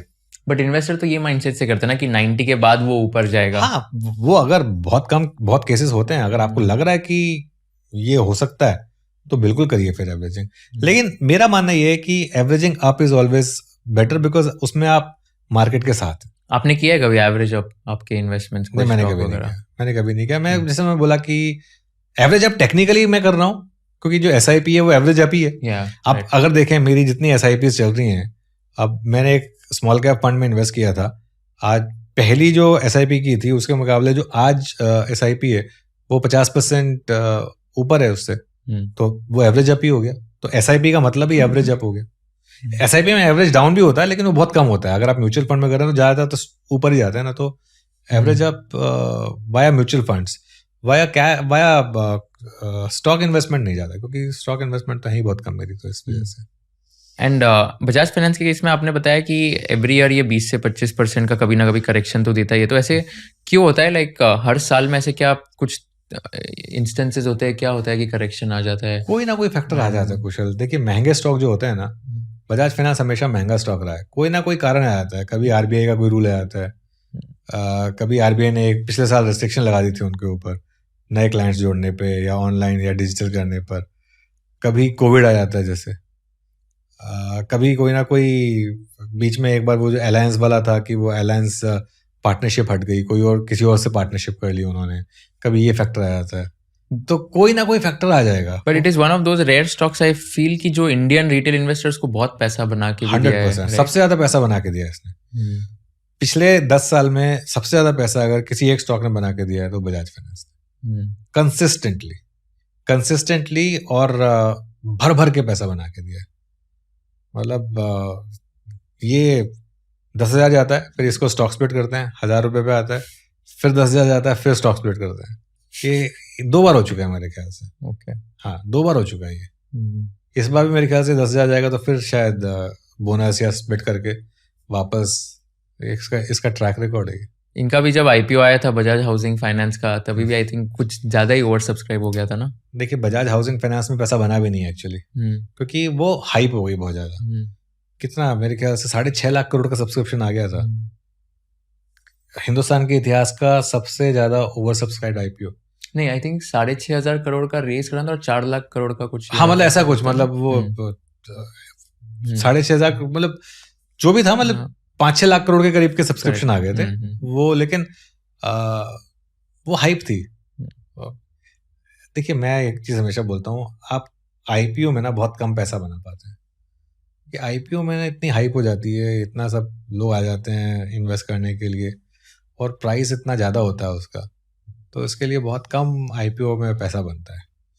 अगर आप अभी भी देखें पिछले 3-4 साल में ज़्यादा आईपीओ में पैसा गया होगा कंपेरेटिवली। मेरे पास नंबर नहीं है, लेकिन आई कैन बी श्योर कि ज़्यादा आईपीओज इस समय डाउन होंगे बजाय अप होने के। बहुत कम आईपीओज होंगे जो अप होंगे और सब्सटैंशियली अप होंगे। विशाल मेगा मार्ट हो गए जैसे एक एग्जांपल, उसने अच्छा किया, उसने पैसा बनाया। ऐसे 3-4 एग्जांपल हैं, लेकिन ज़्यादातर आईपीओ के केस में ना आप बहुत ज़्यादा पैसा नहीं बना पाते। Which are some interesting stocks or companies that you are studying या आपने पढ़ा है in the last 1 or 2 weeks, and क्या व्यू है आपका उस पर? मेरे ख्याल से न्यू एज स्टॉक्स, मुझे लग रहा है कि ये अभी भी बास्केट जो है ये अच्छा आउट परफॉर्म कर सकती है। उसके अलावा मुझे लग रहा है ऑटोमोबाइल्स में, मुझे लग रहा है टू व्हीलर्स में अभी भी काफ़ी पोटेंशियल है। अभी भी स्टॉक्स के वैल्यूएशंस बड़े स्टॉक्स की ठीक ठाक है और ये एक स्पेस है जहाँ पर मुझे लग रहा है कि अच्छा पैसा बन सकता है। मुझे लग रहा है सेलेक्टिवली रिटेल स्टॉक्स हैं काफ़ी जहाँ पर अच्छा पैसा बन सकता है। सेलेक्टिवली एफएमसीजी स्टॉक्स हैं जहाँ पर मुझे लग रहा है कि यहाँ पे भी अच्छा पैसा बन सकता है इसमें। And it's primarily because the consumption story in India is picking up primarily. Is picking up, and after GST cut it will again pick up. देखिए कुशल, हम ना बाय नेचर ना हम पैसा खर्च करने वाले लोग हैं। हम चाहते हैं कि पैसा खर्च करें। अगर हमारी जेब में पैसा होगा तो हम खर्च करेंगे, पैसा ही नहीं होगा तो हम बचाएंगे ना। अगर हमको दिख रहा है, मुझे अगर 3 साल का व्यू दिख रहा है कि मुझे अगले 3 साल में मेरी इतनी सैलरी है वो आती रहेगी और अच्छे से आएगी, अच्छा इंक्रीमेंट होगा, फिर मैं जाके उसको खर्चूंगा। फिर मैं अच्छी हॉलीडे भी करूंगा, फिर मैं अच्छा घर पे भी रहूंगा, फिर मैं अच्छा खाना भी बनाऊंगा और तो उस पर मैं फिर खर्च करूंगा। तो कंजम्पशन हमारे लिए सबसे नंबर 1 पॉकेट है। बजाज फाइनेंस भी एक्चुअली अगर आप देखें तो कहने को एनबीएफसी, लेकिन मेरे हिसाब से वो इस देश की कंजम्पशन स्टोरी को सबसे ज़्यादा रिप्रेजेंट करता है। कि आज की डेट में आप कहीं भी चले जाएं, क्रोमा पे चले जाएं, टीवी से पहले आपको बजाज फाइनेंस का बंदा बैठा हुआ दिखाई दे जाएगा।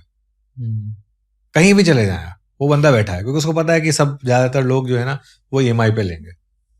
तो इसके लिए तो कंजम्पशन नंबर 1 थीम है इस देश की और रहने वाली है। हम सबसे यंग देश हैं। हम इस समय एक गोल्डन एज में आ रहे हैं। गोल्डन एज में चाइना आया था आज से 30 साल पहले, जिसमें मतलब वर्किंग पॉपुलेशन आपकी बहुत ज़्यादा है और डिपेंडेंट पॉपुलेशन बहुत कम है। जापान में 50 साल पहले ये हुआ था। हम अब उस स्टेज में आ रहे हैं। अगले 20-30 साल मैसिव ग्रोथ है इंडिया में। कंजम्पशन किस लेवल पे पहुंच जाएगी लोगों को शायद अंदाजा ही नहीं है। मतलब आप देखिए ना, आप अपनी बिल्डिंग में ही देखिए, आप पूरे टाइम कोई ना कोई आपको नोटिफिकेशन ही आता रहेगा।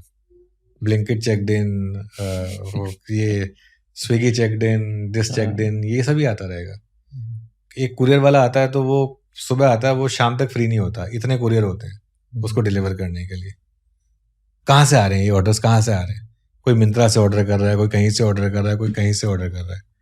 जैसे हम यहाँ पे लोधा पार्क में कोई आता है तो वो सुबह एंटर करता है, वो आप अगर उसमें नोटिफिकेशन देखेंगे वो सुबह 10 बजे दिखाएगा कि चेक्ड इन, वो आपको शाम को 4 बजे दिखाएगा चेक्ड आउट, क्योंकि इतना टाइम तो उसको लग रहा है लोगों को डिलीवरी करने में। इतने तो ऑर्डर्स हैं उसके पास। और वो रोज हो रहा है, ऐसा नहीं है कि एक ही दिन हो रहा है, रोज हो रहा है वो, तो कंजम्पशन तो मैसिव है। जीएसटी रेट कट का क्या एग्जैक्टली हुआ है अभी एंड इसका क्या इम्पैक्ट होगा? जीएसटी कट क्या हुआ है, सरकार ने डिसाइड किया है कि बहुत ज़्यादा स्लैब्स थे पहली बात तो, और जो हाईएस्ट स्लैब था वो बहुत ज़्यादा था, 28% का स्लैब था, उसको ख़त्म कर रहे हैं। 28% वाले स्लैब को कम करके 18 पे लेकर आ रहे हैं, और जो 2 ही स्लैब होंगे बेसिकली यहाँ पर, एक 5% का और एक 18% का। पहले 4-5 स्लैब थे। कुछ सिन गुड्स होंगे जैसे सिगरेट हो गया, लिकर हो गया, इन सब पर एक अलग कैटेगरी लगा देंगे 40% की, लेकिन वो ठीक है, मतलब उसमें मतलब अगर आप सिगरेट पी रहे हैं तो you should be prepare to pay more tax. लेकिन उसके अलावा सबसे बड़ा चेंज जो है ना वो 28% वाले को कम करके 18% पे जो लाने की बात हो रही है। उसके अलावा 12% का भी स्लैब खत्म हो रहा है। पहले 5, 12, 28, 18 और 28 4 स्लैब थे, अब 2 स्लैब करने की बात हो रही है। तो एक तो सिंप्लीफिकेशन हो जाएगा बहुत ज़्यादा। आपको याद होगा कितने मीम्स बने थे, वो पॉपकॉर्न कैरेमल पॉपकॉर्न है या फिर सॉल्टेड पॉपकॉर्न है। अगर सॉल्टेड पॉपकॉर्न है तो इतना जीएसटी लगेगा उसमें, लेकिन अगर चीनी जली गई तो वो इतना जीएसटी हो जाएगा। मतलब अब आप पॉपकॉर्न खाते हुए पहले सोच रहे हैं कि मैं, मतलब आप पीवीआर पे गए, अगर आपने कैरेमलाइज पॉपकॉर्न लिया तो आपको ज़्यादा पैसा देना पड़ेगा, नॉर्मल सॉल्टेड पॉपकॉर्न ले रहे हो तो कम पैसा देना पड़ेगा, दोनों को मिक्स कर दिया तो क्या करेंगे।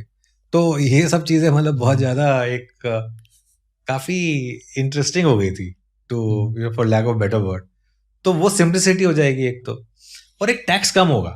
देखिए हम ऑलरेडी सबसे पहले तो जो भी इनकम अर्न करते हैं 1/3 तो पहले गवर्नमेंट ले लेती सीधा, चलिए तो आप मुझे दे ही दीजिए।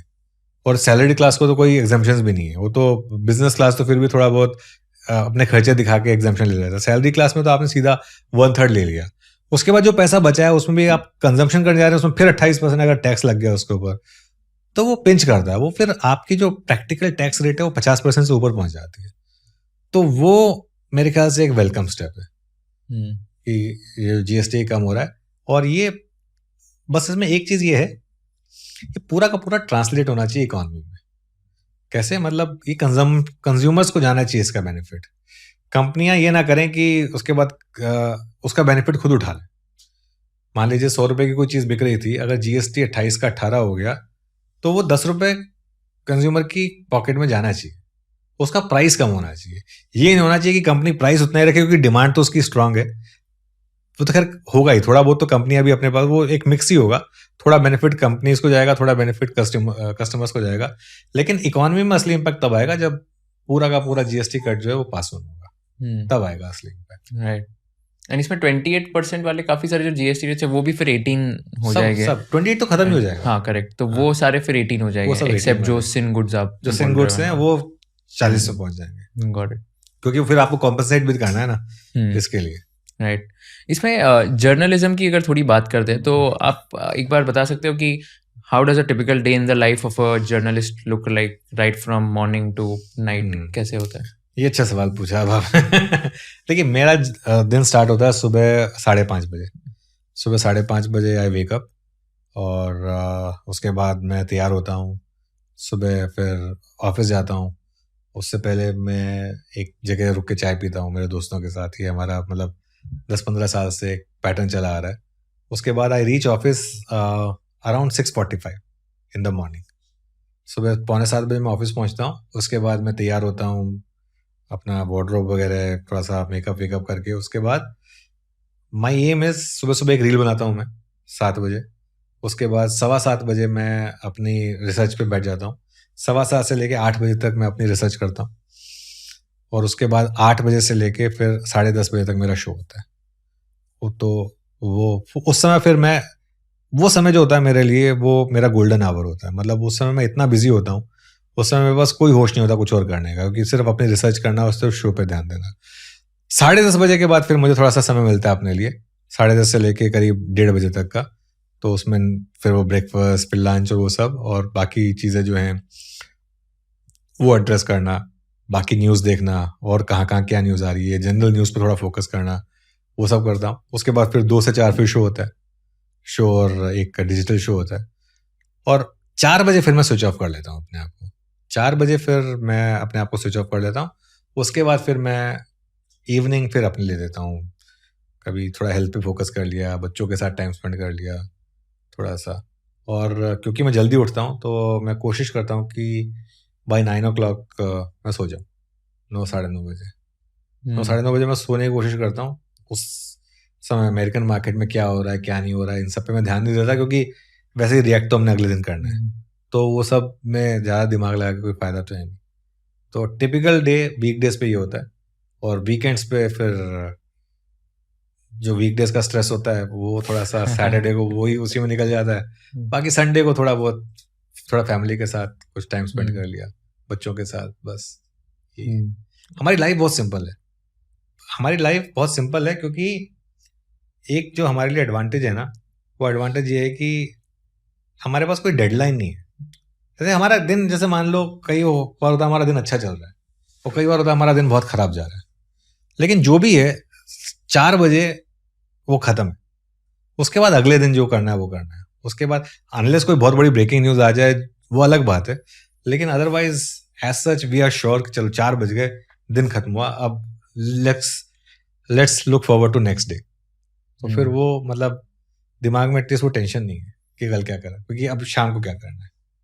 तो सुबह आप वर्किंग एक्चुअली कितने बजे चालू करते हो? 7 बजे। 7 बजे। 7 बजे, सुबह 7 से शाम को 4 बजे। Okay.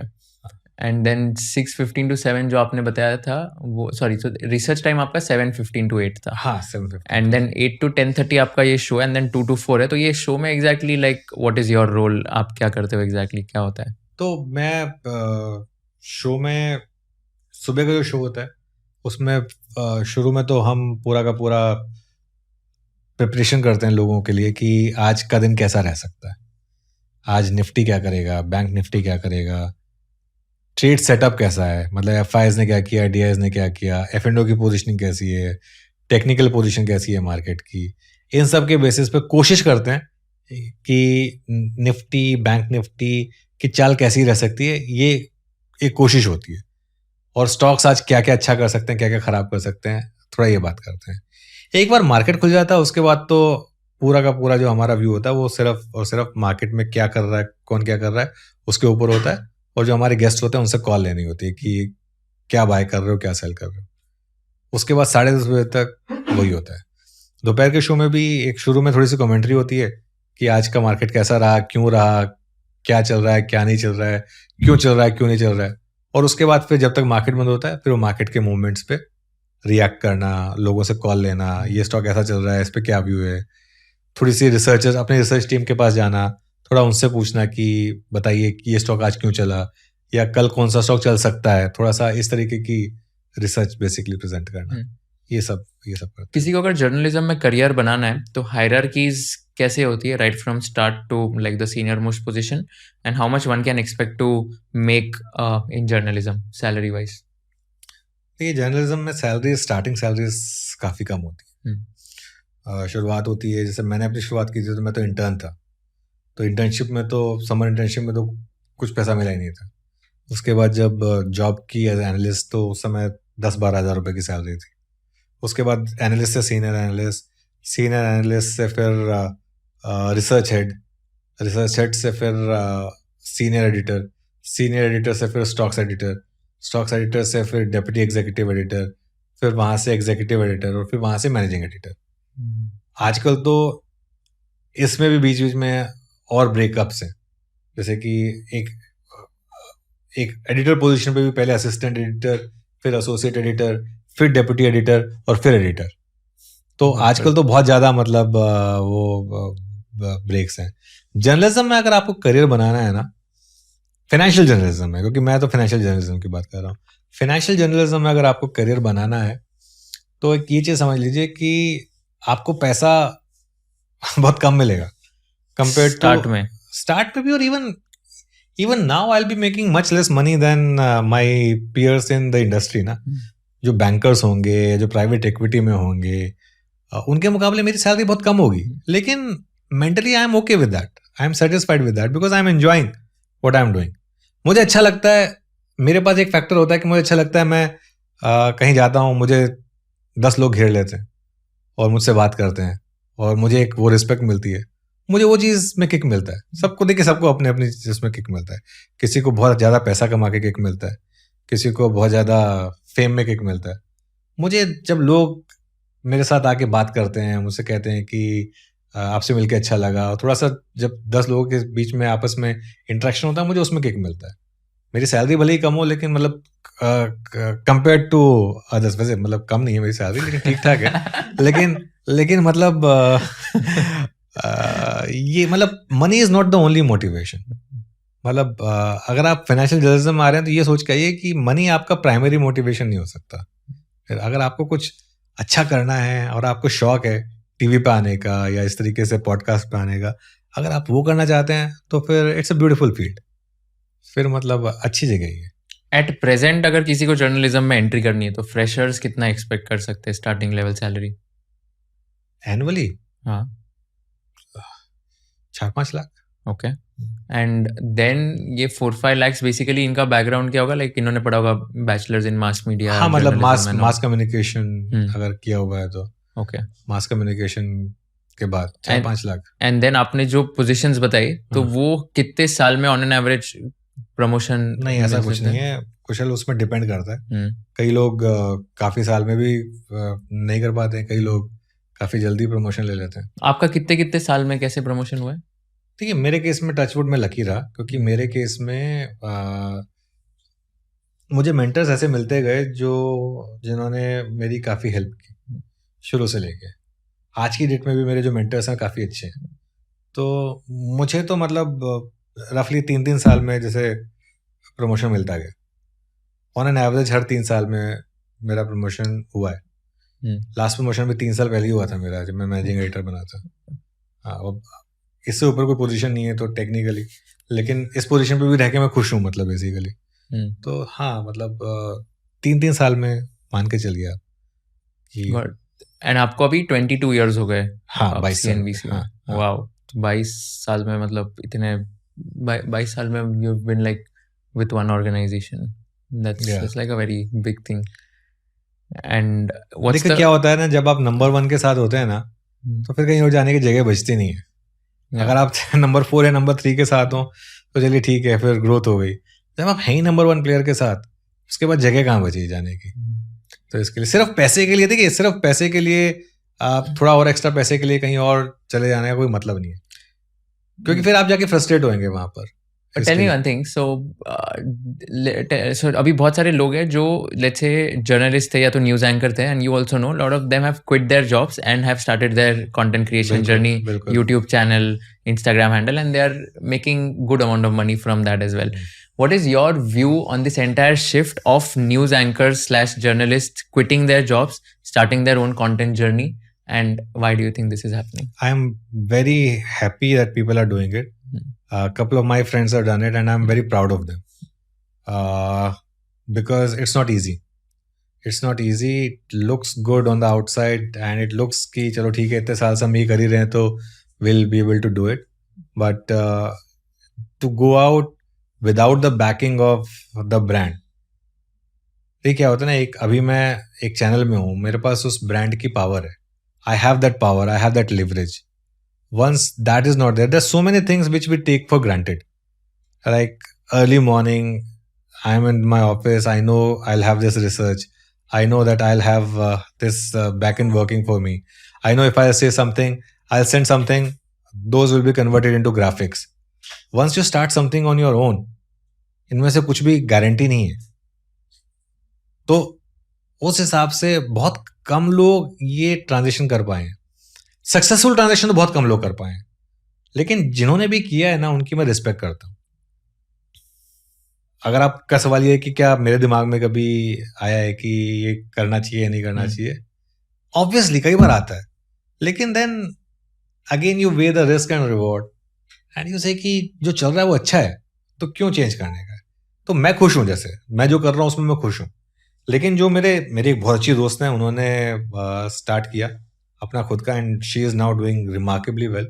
She is in fact I think role model for so many of us. मतलब she is my junior, but she is done really well. लेकिन and I am happy for her. आसान नहीं है सबके लिए करना, सबके लिए है भी नहीं है एक्चुअली. बहुत कम लोग हैं जो इसको अपना सकते हैं। अच्छा, एक और चीज़ है इसमें ना, अभी right now it's the in thing, we don't know 5 years later क्या होगा। Will podcast still be as big a thing as it is right now? Will branded content still be there? अभी इतने सारे ब्रांड्स हैं, वो individuals के साथ deal करते हैं, क्या 4-5 साल भी बाद भी वो कंटिन्यू करेगा? जैसे एडवर्टाइजिंग थी, एक ज़माने पे लगता था कि लोग हमेशा करते रहेंगे। आज की डेट में कितने कम लोग एडवर्टाइज करते हैं डायरेक्टली, मतलब टीवी के ऊपर। अब वो इंडिविजुअल ब्रांड्स के साथ एडवर्टाइज कर रहे हैं। ये कितने टाइम तक रहेगा ये पता नहीं है।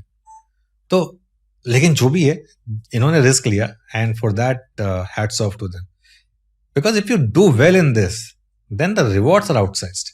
I mean, you yourself are doing, for example, you know that, how you have done really well for yourself. तो अगर आप कर सकते हैं, इस देश में सबसे अच्छी चीज़ ये है कि इतनी डेमोक्रेटिक चीज़ें हैं ये, कि हर कोई कर सकता है। आपको एक ढंग का सेटअप चाहिए, ढंग का कंटेंट चाहिए, ऑडियंस तो आपको मिल ही जाएगी। 2 GB का डेटा फ्री मिल रहा है आज की डेट में पूरे हिंदुस्तान को, तो ऑडियंस तो है आपके पास। हर कोई अपना फ़ोन लेके बस रील स्वाइप कर रहा है, तो उसमें कहीं ना कहीं तो आपका कंटेंट भी उनको अच्छा लगेगा ही। किसी ना किसी को तो आपका कंटेंट अच्छा लगेगा। मैं तो अपना एग्जांपल दे रहा हूँ। मैं तो इंस्टाग्राम पे कुछ साल, 2 साल पहले तक था ही नहीं। मैं 2 साल पहले मैंने देखा कि सब इंस्टाग्राम पे हैं। मैं तो ट्विटर पे होता था, मैं इंस्टाग्राम में, सब इंस्टाग्राम पे। मैं कहा ऐसा है क्या इंस्टाग्राम? मैंने एक बार स्वाइप करना शुरू किया, तो मैंने 1-2 दोस्तों की रील देखी। मैंने कहा अरे ये क्या है? मैं कहा ये तो मैं भी बना सकता हूँ। तो मैंने एक रील बना दी, पॉलीकैप पे रील बनाई थी मैंने उस समय, 2 साल पहले, और वो इतनी हिट हुई, 2 लाख उसके व्यूज आए उस समय, और उस मेरे एकदम से जो फॉलोवर था वो 1,000 से बढ़कर 5,000 हो गया 2 दिन में। तो उसके बाद मुझे चस्का लगा। फिर उसके बाद फिर वो 5,000 से बढ़ते बढ़ते फिर वो पहला 1 लाख हिट हुआ, 1 लाख हिट हुआ, बहुत लागे 1 लाख हो गए। फिर वो 1 से 2, 2 से 3, 3 से 4, 6.5 लाख पे पहुंच गए अब इंस्टाग्राम पे। तो कहीं ना कहीं किसी ना किसी को तो आपका कंटेंट अच्छा लग रहा होगा, तभी इस तरीके के फॉलोअर्स आ रहे हैं। तो हिंदुस्तान में स्कोप तो है आपके पास। आप कितने लोग उसको सक्सेसफुल ट्रांजेक्शन कर पाएंगे, ये देखने वाली बात होगी। वैसे फ्रैंकली मैं चाहता हूँ कि जो लोग कर रहे हैं वो सक्सेसफुल हो, ताकि एक फील्ड जो है वो बाकी लोगों के लिए भी ओपन हो बेसिकली। बट आपको नहीं लग रहा है कि अभी बहुत सारे यूथ और स्पेशली जेंजीज जो है वो ट्रेडिशनल मीडिया को कंज्यूम नहीं करते हैं, बट इंडिविजुअल कंटेंट क्रिएटर्स और सोशल मीडिया पे ज़्यादा टाइम स्पेंड करते हैं? बिल्कुल। तो they are basically having this mindset कि मैं एक इंडिविजुअल क्रिएटर को जो मेरे को पसंद है उसके चैनल पे जाऊँगा, एंड जो भी मेरा करंट अफेयर्स है, जनरल नॉलेज लेना है एक्सेट्रा, मैं वहाँ से कंज्यूम करूँगा, rather than going at let's say any news channel and consuming some news. बिल्कुल। तो व्हाट डू यू थिंक कि अभी जैसे इंडिविजुअल क्रिएटर वाली जो media versus traditional media, what is happening here and what's your view in order to like just like what's your view on this entire thing? I think that's a very good question. See, Instagram या YouTube में ज़्यादातर जो audience है ना, that is 18 to 25 and 25 to 34, right? Like my audience, for example, 75% of the audience is under 34. But is it also paying audience? जो मैं जब CNBC आवाज़ पर होता हूँ, तो मैं जिनसे बात करता हूँ, जो मुझे देख रहे हैं CNBC आवाज़ पर, those are people who are spending, and those who are like like fathers, grandfathers, or people earning a lot of money. उनके decisions are still based on what I am saying on CNBC आवाज़. I might be getting views on Instagram, but actionable अगर monetary terms में अगर वो हो रहा है, तो शायद CNBC आवाज़ पे ज़्यादा हो रहा है। तो मुझे आज की डेट में भी, बिकॉज मैं CNBC आवाज़ पर हूँ, कोई ब्रांड आकर एडवर्टाइज कर रहा है कि, या फिर कोई ब्रांड आके हमें डील दे रहा है। अभी रिसेंटली हमने एक डील की थी, जैसे for example, because I am part of CNBC आवाज़। तो वो एक, जिस समय हम एक ऐसे स्टेज में आ जाएंगे ना जहाँ पर ये 25-26 साल वाले भी सिर्फ रील देखने के बजाय उसके ऊपर खर्चा भी करने को तैयार है। आप जिसकी रील देख रहे हैं, क्या आप उसकी सब्सक्रिप्शन भी लेंगे? आज की डेट में इंस्टाग्राम ऑफर करता है ना, आप सब्सक्रिप्शन ऑफर चला दीजिए। कितने लोग सब्सक्राइब करते हैं? Hardly any. 390 रुपये पे भी कितने लोग सब्सक्राइब करते हैं? 399 रुपीज़ पे भी। एक बार मतलब जो एकदम उल जलूल कंटेंट होता है उसके लिए आ जाते हैं लोग, लेकिन जो है ना, लेकिन जो अच्छा कंटेंट है वो सबको लगता है कि फ्रीली अवेलेबल है, तो क्यों किसी को पे करना है। तो मेरा पॉइंट ऑफ व्यू यही है कि जो आपके पास है उसकी बहुत वैल्यू, जैसे मेरे पास आज की डेट में अगर CNBC आवाज़ जैसा बड़ा प्लेटफॉर्म है, मुझे उसकी वैल्यू करनी चाहिए। मुझे कभी ये नहीं सोचना चाहिए कि मैं तो अगर अपना कुछ कर लूँगा तो मैं उससे ज़्यादा कमा लूँगा। हो सकता है मैं कर लूँ, लेकिन गारंटी नहीं है। यहाँ पे कम से कम मेरे को एक लाइफ में एक रीज़नेबल रिस्पेक्ट, रीज़नेबल पैसा और सब कुछ मिल रहा है। कोई रीज़न नहीं है कि कुछ और सोचा जाए। और एज भी हो गई है अब तो, 45 की एज में अब थोड़ा सा, आपकी एज में फिर भी सोच सकते हैं, हमारी एज में थोड़ा सा सोचना पड़ता है कि करें या ना करें, नया रिस्क ले या नहीं ले। फ्रैंकली मतलब फर्क पड़ता है, आप 20s में हो या अर्ली 30s में, आप फिर भी एक रिस्क ले सकते हैं। लेट 40s में आके फिर थोड़ा सा कई चीज़ें हो जाती हैं, कई चीज़ें सोचनी पड़ती हैं। बट जो आपका ऑडियंस का पॉइंट है, मेरे को लगता है कि जैसे ओके फेयर, आई एग्री कि जैसे बहुत ज़्यादा जो सीनियर मैच्योर ऑडियंस होगी, जिस जो पेइंग कैपेसिटी है, वो लोग टीवी चैनल्स देखेगी या तो वो आपको कंज्यूम करेंगे। बट इवन लाइक जो इंडिपेंडेंट, जैसे इंडिपेंडेंट कंटेंट क्रिएटर्स हैं, उनकी भी ऑडियंस अगर देखो तो अगर 18 to 34 में भी अगर ज़्यादा आ रही है, तो उसमें भी आई फील कि टियर 1 की ऑडियंस जिसके पास है, उनके पास तो पेइंग कैपेसिटी रहेगी in my opinion. And plus I know lot of creators जिनकी मेजर टियर 1 की ऑडियंस है, and they are making like lot of money from YouTube, Google AdSense, because their audience is very premium. Secondly, brands are willing to pay them a lot more money as compared to a creator having a tier 2, 3, 4 वाली audience, because tier 1 वाली highly monetizable audience है. I don't have any counter to that point कि बहुत सारे जो senior very mature जो senior लोग हैं वो वाले शायद नहीं देखते होंगे YouTube या Instagram, तो बिल्कुल ही नहीं देखते होंगे in my opinion. YouTube में भी कभी कभी पॉडकास्ट के लिए या कभी कभी देखते होंगे. बट बाकी जो 18 to 34 वाली भी ऑडियंस है, आई फील कि भले बहुत ज्यादा मोनेटाइजेशन वाली नहीं होगी, बट दे स्टिल, अगर टियर 1 में होती है तो they can still purchase like some of the other stuff, right? I mean जो small purchase they still do it. नहीं, आई एग्री. मतलब देखो क्या होता है ना कि थोड़ा अपने स्टैंड को जस्टिफाई करने के लिए भी आपको कुछ ना कुछ बोलना होता है ना. तो जैसे मेरा स्टैंड ये है कि मैं अभी आई am happy doing what I am doing, तो कहीं ना कहीं मैं भी स्टैटिस्टिक्स को उसी हिसाब से यूज करूंगा. लेकिन ये पॉइंट सही है आपका. देखिए फ्रैंकली बोलूं, ये इंडस्ट्री यहाँ से कितना आगे जाएगी, कितना प्रॉस्पर करेगी, इसकी कोई लिमिट तो है नहीं. बिकॉज कंटेंट तो जिस तरीके से कंज्यूम हो रहा है वो बढ़ने ही वाला है, कम नहीं होने वाला वो, उसमें तो कोई डाउट नहीं है किसी को. और बस ये है कि धीरे धीरे ये इंडस्ट्री भी फिर ओवर क्राउडेड हो जाएगी. नहीं, but my question is more on the lines that, let me rephrase my question. So do you have a fear sometimes that traditional media might not be relevant in the next 10 to 15 years? 10 to 15 years मैं रोज, मुझे लगता है कि अगले साल में relevant रहूंगा या नहीं रहूंगा. आज की डेट में मैं भले ही ट्रेडिशनल मीडिया से हूं, लेकिन क्यों मैं इतना पॉडकास्ट करता हूं, क्यों मैं इतना इंस्टाग्राम पे रोज रील बनाता हूं. मैं सुबह सुबह सबसे पहले, जैसे मैंने आपको बोला, मैं अपने दिन की शुरुआत करता हूं, सबसे पहले टीवी से नहीं शुरुआत करता, मैं सबसे पहले इंस्टाग्राम से शुरुआत करता हूं, या यूट्यूब शॉर्ट. एक इंस्टाग्राम पे रील और वही यूट्यूब शॉर्ट में जाता है. तो मैं तो खुद आपको आंसर कर रहा हूं, even though I am traditional media, लेकिन मेरे दिन की शुरुआत सोशल मीडिया से होती है. और सच बताऊं तो आज की डेट में ट्रेडिशनल मीडिया अगर सोशल मीडिया के साथ अपने आप को लिंक नहीं करेगा तो वो एक्सटिंक्ट हो जाएगा. करेक्ट. मेरे कितने जो कलीग्स वगैरह हैं जिनकी सोशल मीडिया प्रेजेंस नहीं है, उन्हें मैं कई बार कहता हूं कि थोड़ा अपने सोशल मीडिया प्रेजेंस बढ़ाओ.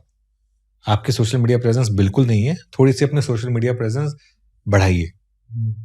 एक और रीजन है जो शायद मैं थोड़ा सा, मुझे मेरे करियर में ज्यादा ग्रोथ रही, क्योंकि मैंने सोशल मीडिया को अडेप्ट सबसे पहले करने वालों में से रहा. मैं जब ट्विटर आया फॉर एग्जांपल, तो ट्विटर पे भी मैं सबसे पहले, जैसे मैंने ट्वीट करना शुरू किया था फाइनेंशियल जर्नलिज्म में से.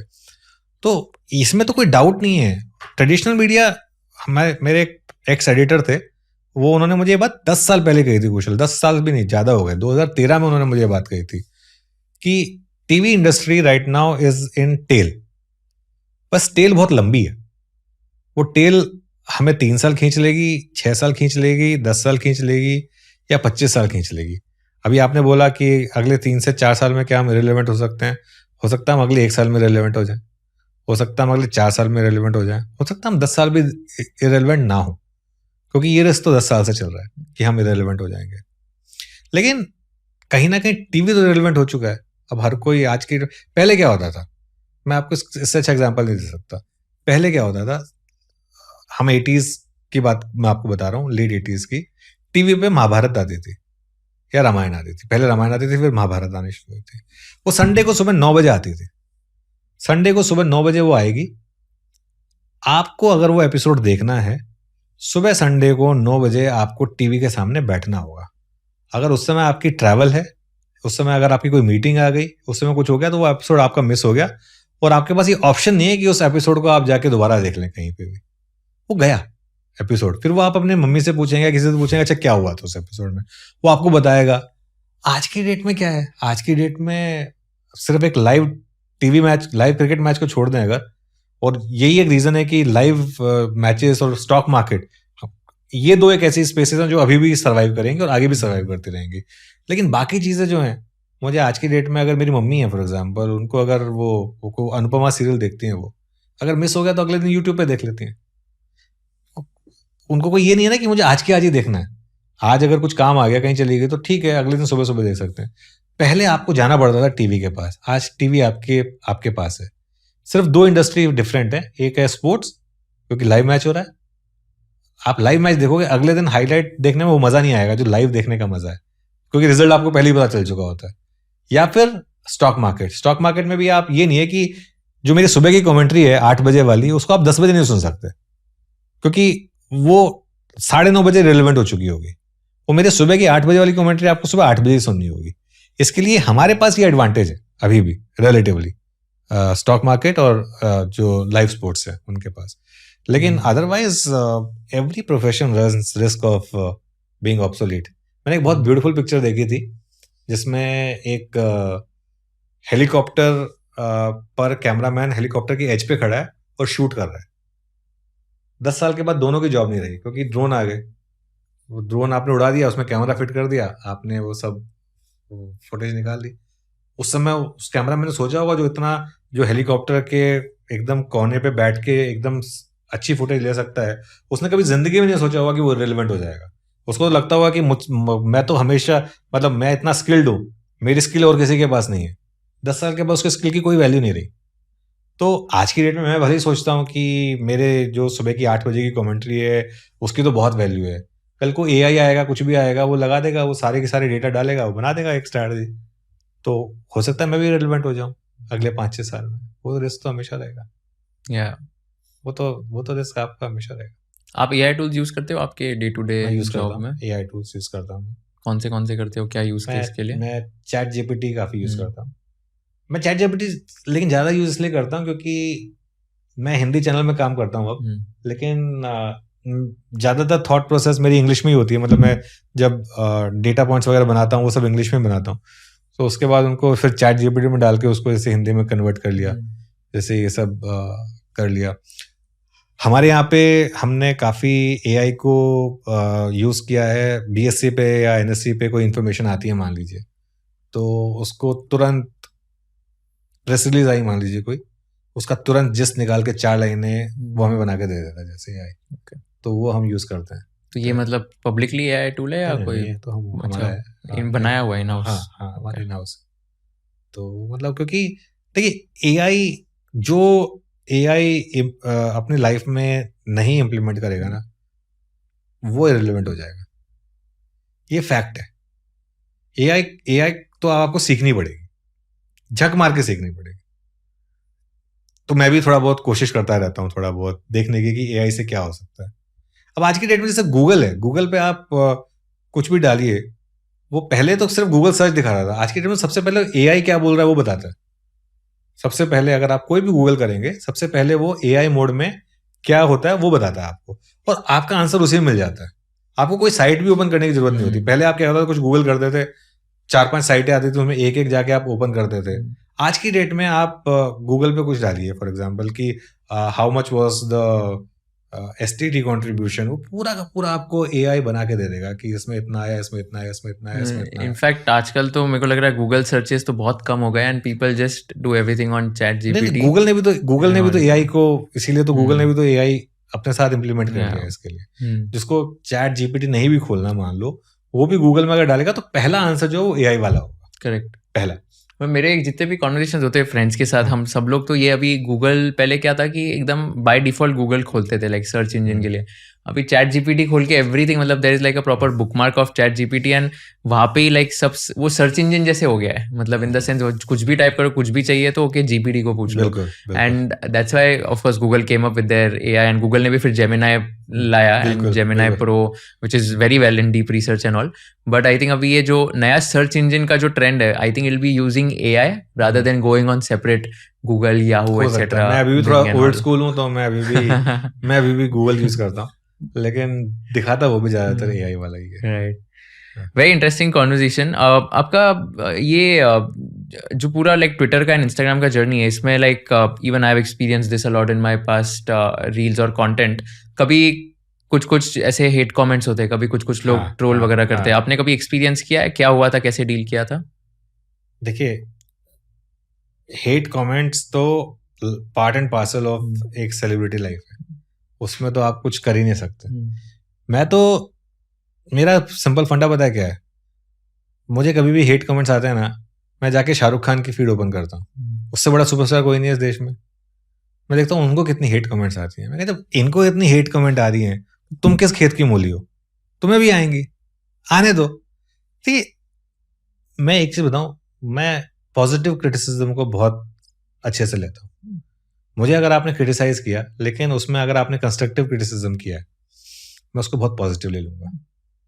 लेकिन अगर आप सिर्फ किसी को नीचा दिखाने के लिए, या जस्ट बिकॉज कुछ लोगों की आदत होती है कि बस किसी की भी फीड में घुस गए और उसके बाद 10-12 गंदी चीजें लिख दी, अगर आप वो कर रहे हैं, तो मेरा सबसे बेस्ट एग्जाम्पल था, मैं कभी रिप्लाई नहीं करता।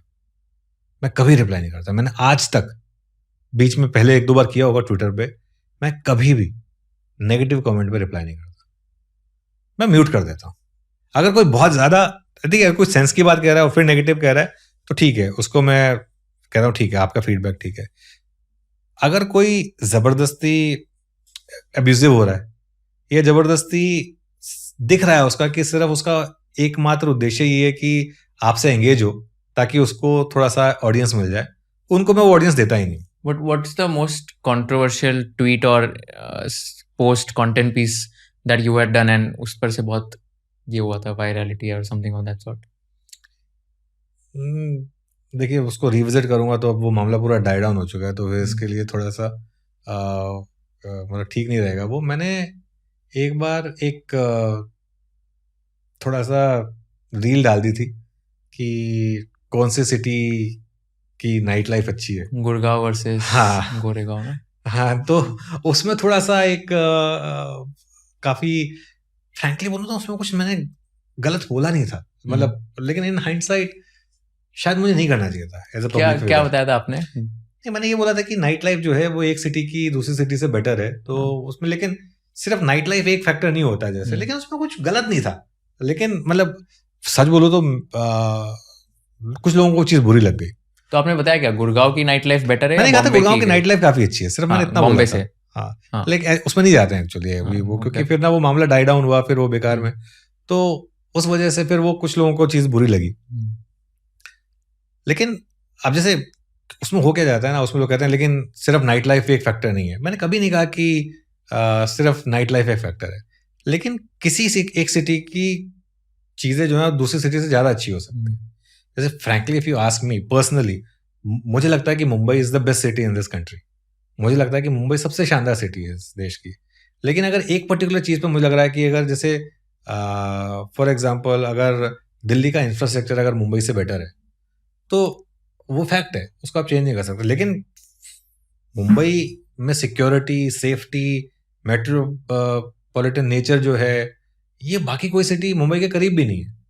तो ये मुंबई की सबसे बड़ी एडवांटेज है। तो ऐसे हर सिटी की अपनी एडवांटेज होंगी, लेकिन थोड़ा सा उस चीज को लेकर मुझे लग रहा है, प्लस उसमें होता क्या है ना, इन चीजों में ना थोड़ा सा पॉलिटिक्स भी ज्यादा हो जाती है एक्चुअली, तो वो भी एक फैक्टर आया था। तो लेकिन उस पर काफी हिट कमेंट्स आए थे, वो थोड़ा सा मुझे लग रहा है कि वो आउट ऑफ द हैंड चला गया था एक्चुअली। तो मेरे साथ क्या हुआ था, एक बार हमारे पॉडकास्ट में रियल एस्टेट एक्सपर्ट्स आए थे दो, Vishal Bhargava and Rafiq Merchant, and very very popular real estate journalist. In fact Vishal is also real estate journalist जो मनी कंट्रोल में पहले एसोसिएटेड थे. So he basically said one thing, and जो हम वो रील काफी ये हो गया था, like controversial types, in the sense he had said a statement that real estate में, प्रॉपर्टीज में, जैसे ही मुस्लिम्स अगर बाय करते हैं तो वो प्रॉपर्टी के प्राइजेस फॉल हो जाते हैं. And that's why a lot of other people don't want to stay in those properties because of that.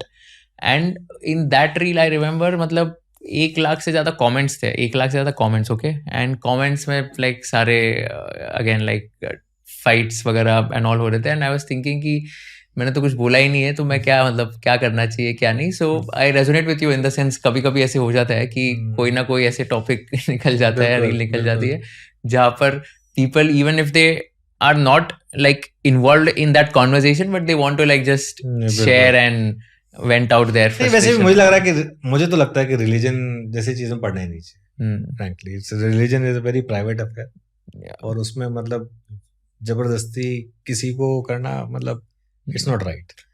Yeah, but his point was very नहीं, मैं समझ गया वो, लेकिन जो भी है मतलब थोड़ा सा, yeah, and that was कौन सी चीज study that he had done. कब ऑफेंसिव लग जाएगी, you don't know. Yeah, right. आजकल तो मैं बहुत सेफ रहता हूँ वैसे, फ्रैंकली मतलब जितना भी हो सके मैं पॉलिटिक्स से दूर रहता हूँ. मैं, अगर आप, पहले मैं ट्विटर पे काफी पॉलिटिक्स पे लिखता था, बहुत ज्यादा लिखता था पहले. मेरी जो एक उस समय जो चैनल की एडिटर थी, वो काफी मेरे बारे में हमेशा, मतलब she was a well wisher, she always used to tell me कि यार इतना पॉलिटिक्स पे मत लिखा कर, इट्स नॉट गुड. तो मैं नहीं मानता था, मैं कुछ ना कुछ पॉलिटिक्स पे ट्वीट कर देता था. एक टाइम के बाद रियलाइज हुआ कि क्या कर रहा हूँ मैं यार, ये मतलब ये सब क्या करना है. तो मैं, अब तो मैंने एक नियम बना लिया, ना मैं पॉलिटिक्स पे बोलता हूँ, ना मैं रिलीजन पे बोलता हूँ, ना मैं लैंग्वेजेस पे बोलता हूँ, ना मैं सिटीज को लेके कुछ बोलता हूँ. ये सब पे बात ही नहीं करता, मैं सिर्फ मार्केट पे बात करता हूँ. मुझे मार्केट समझ में आता है, मैं सिर्फ मार्केट की बात करता हूँ, बस बात करता हूँ. That's super. उससे ज्यादा कुछ बात करने की जरूरत नहीं है.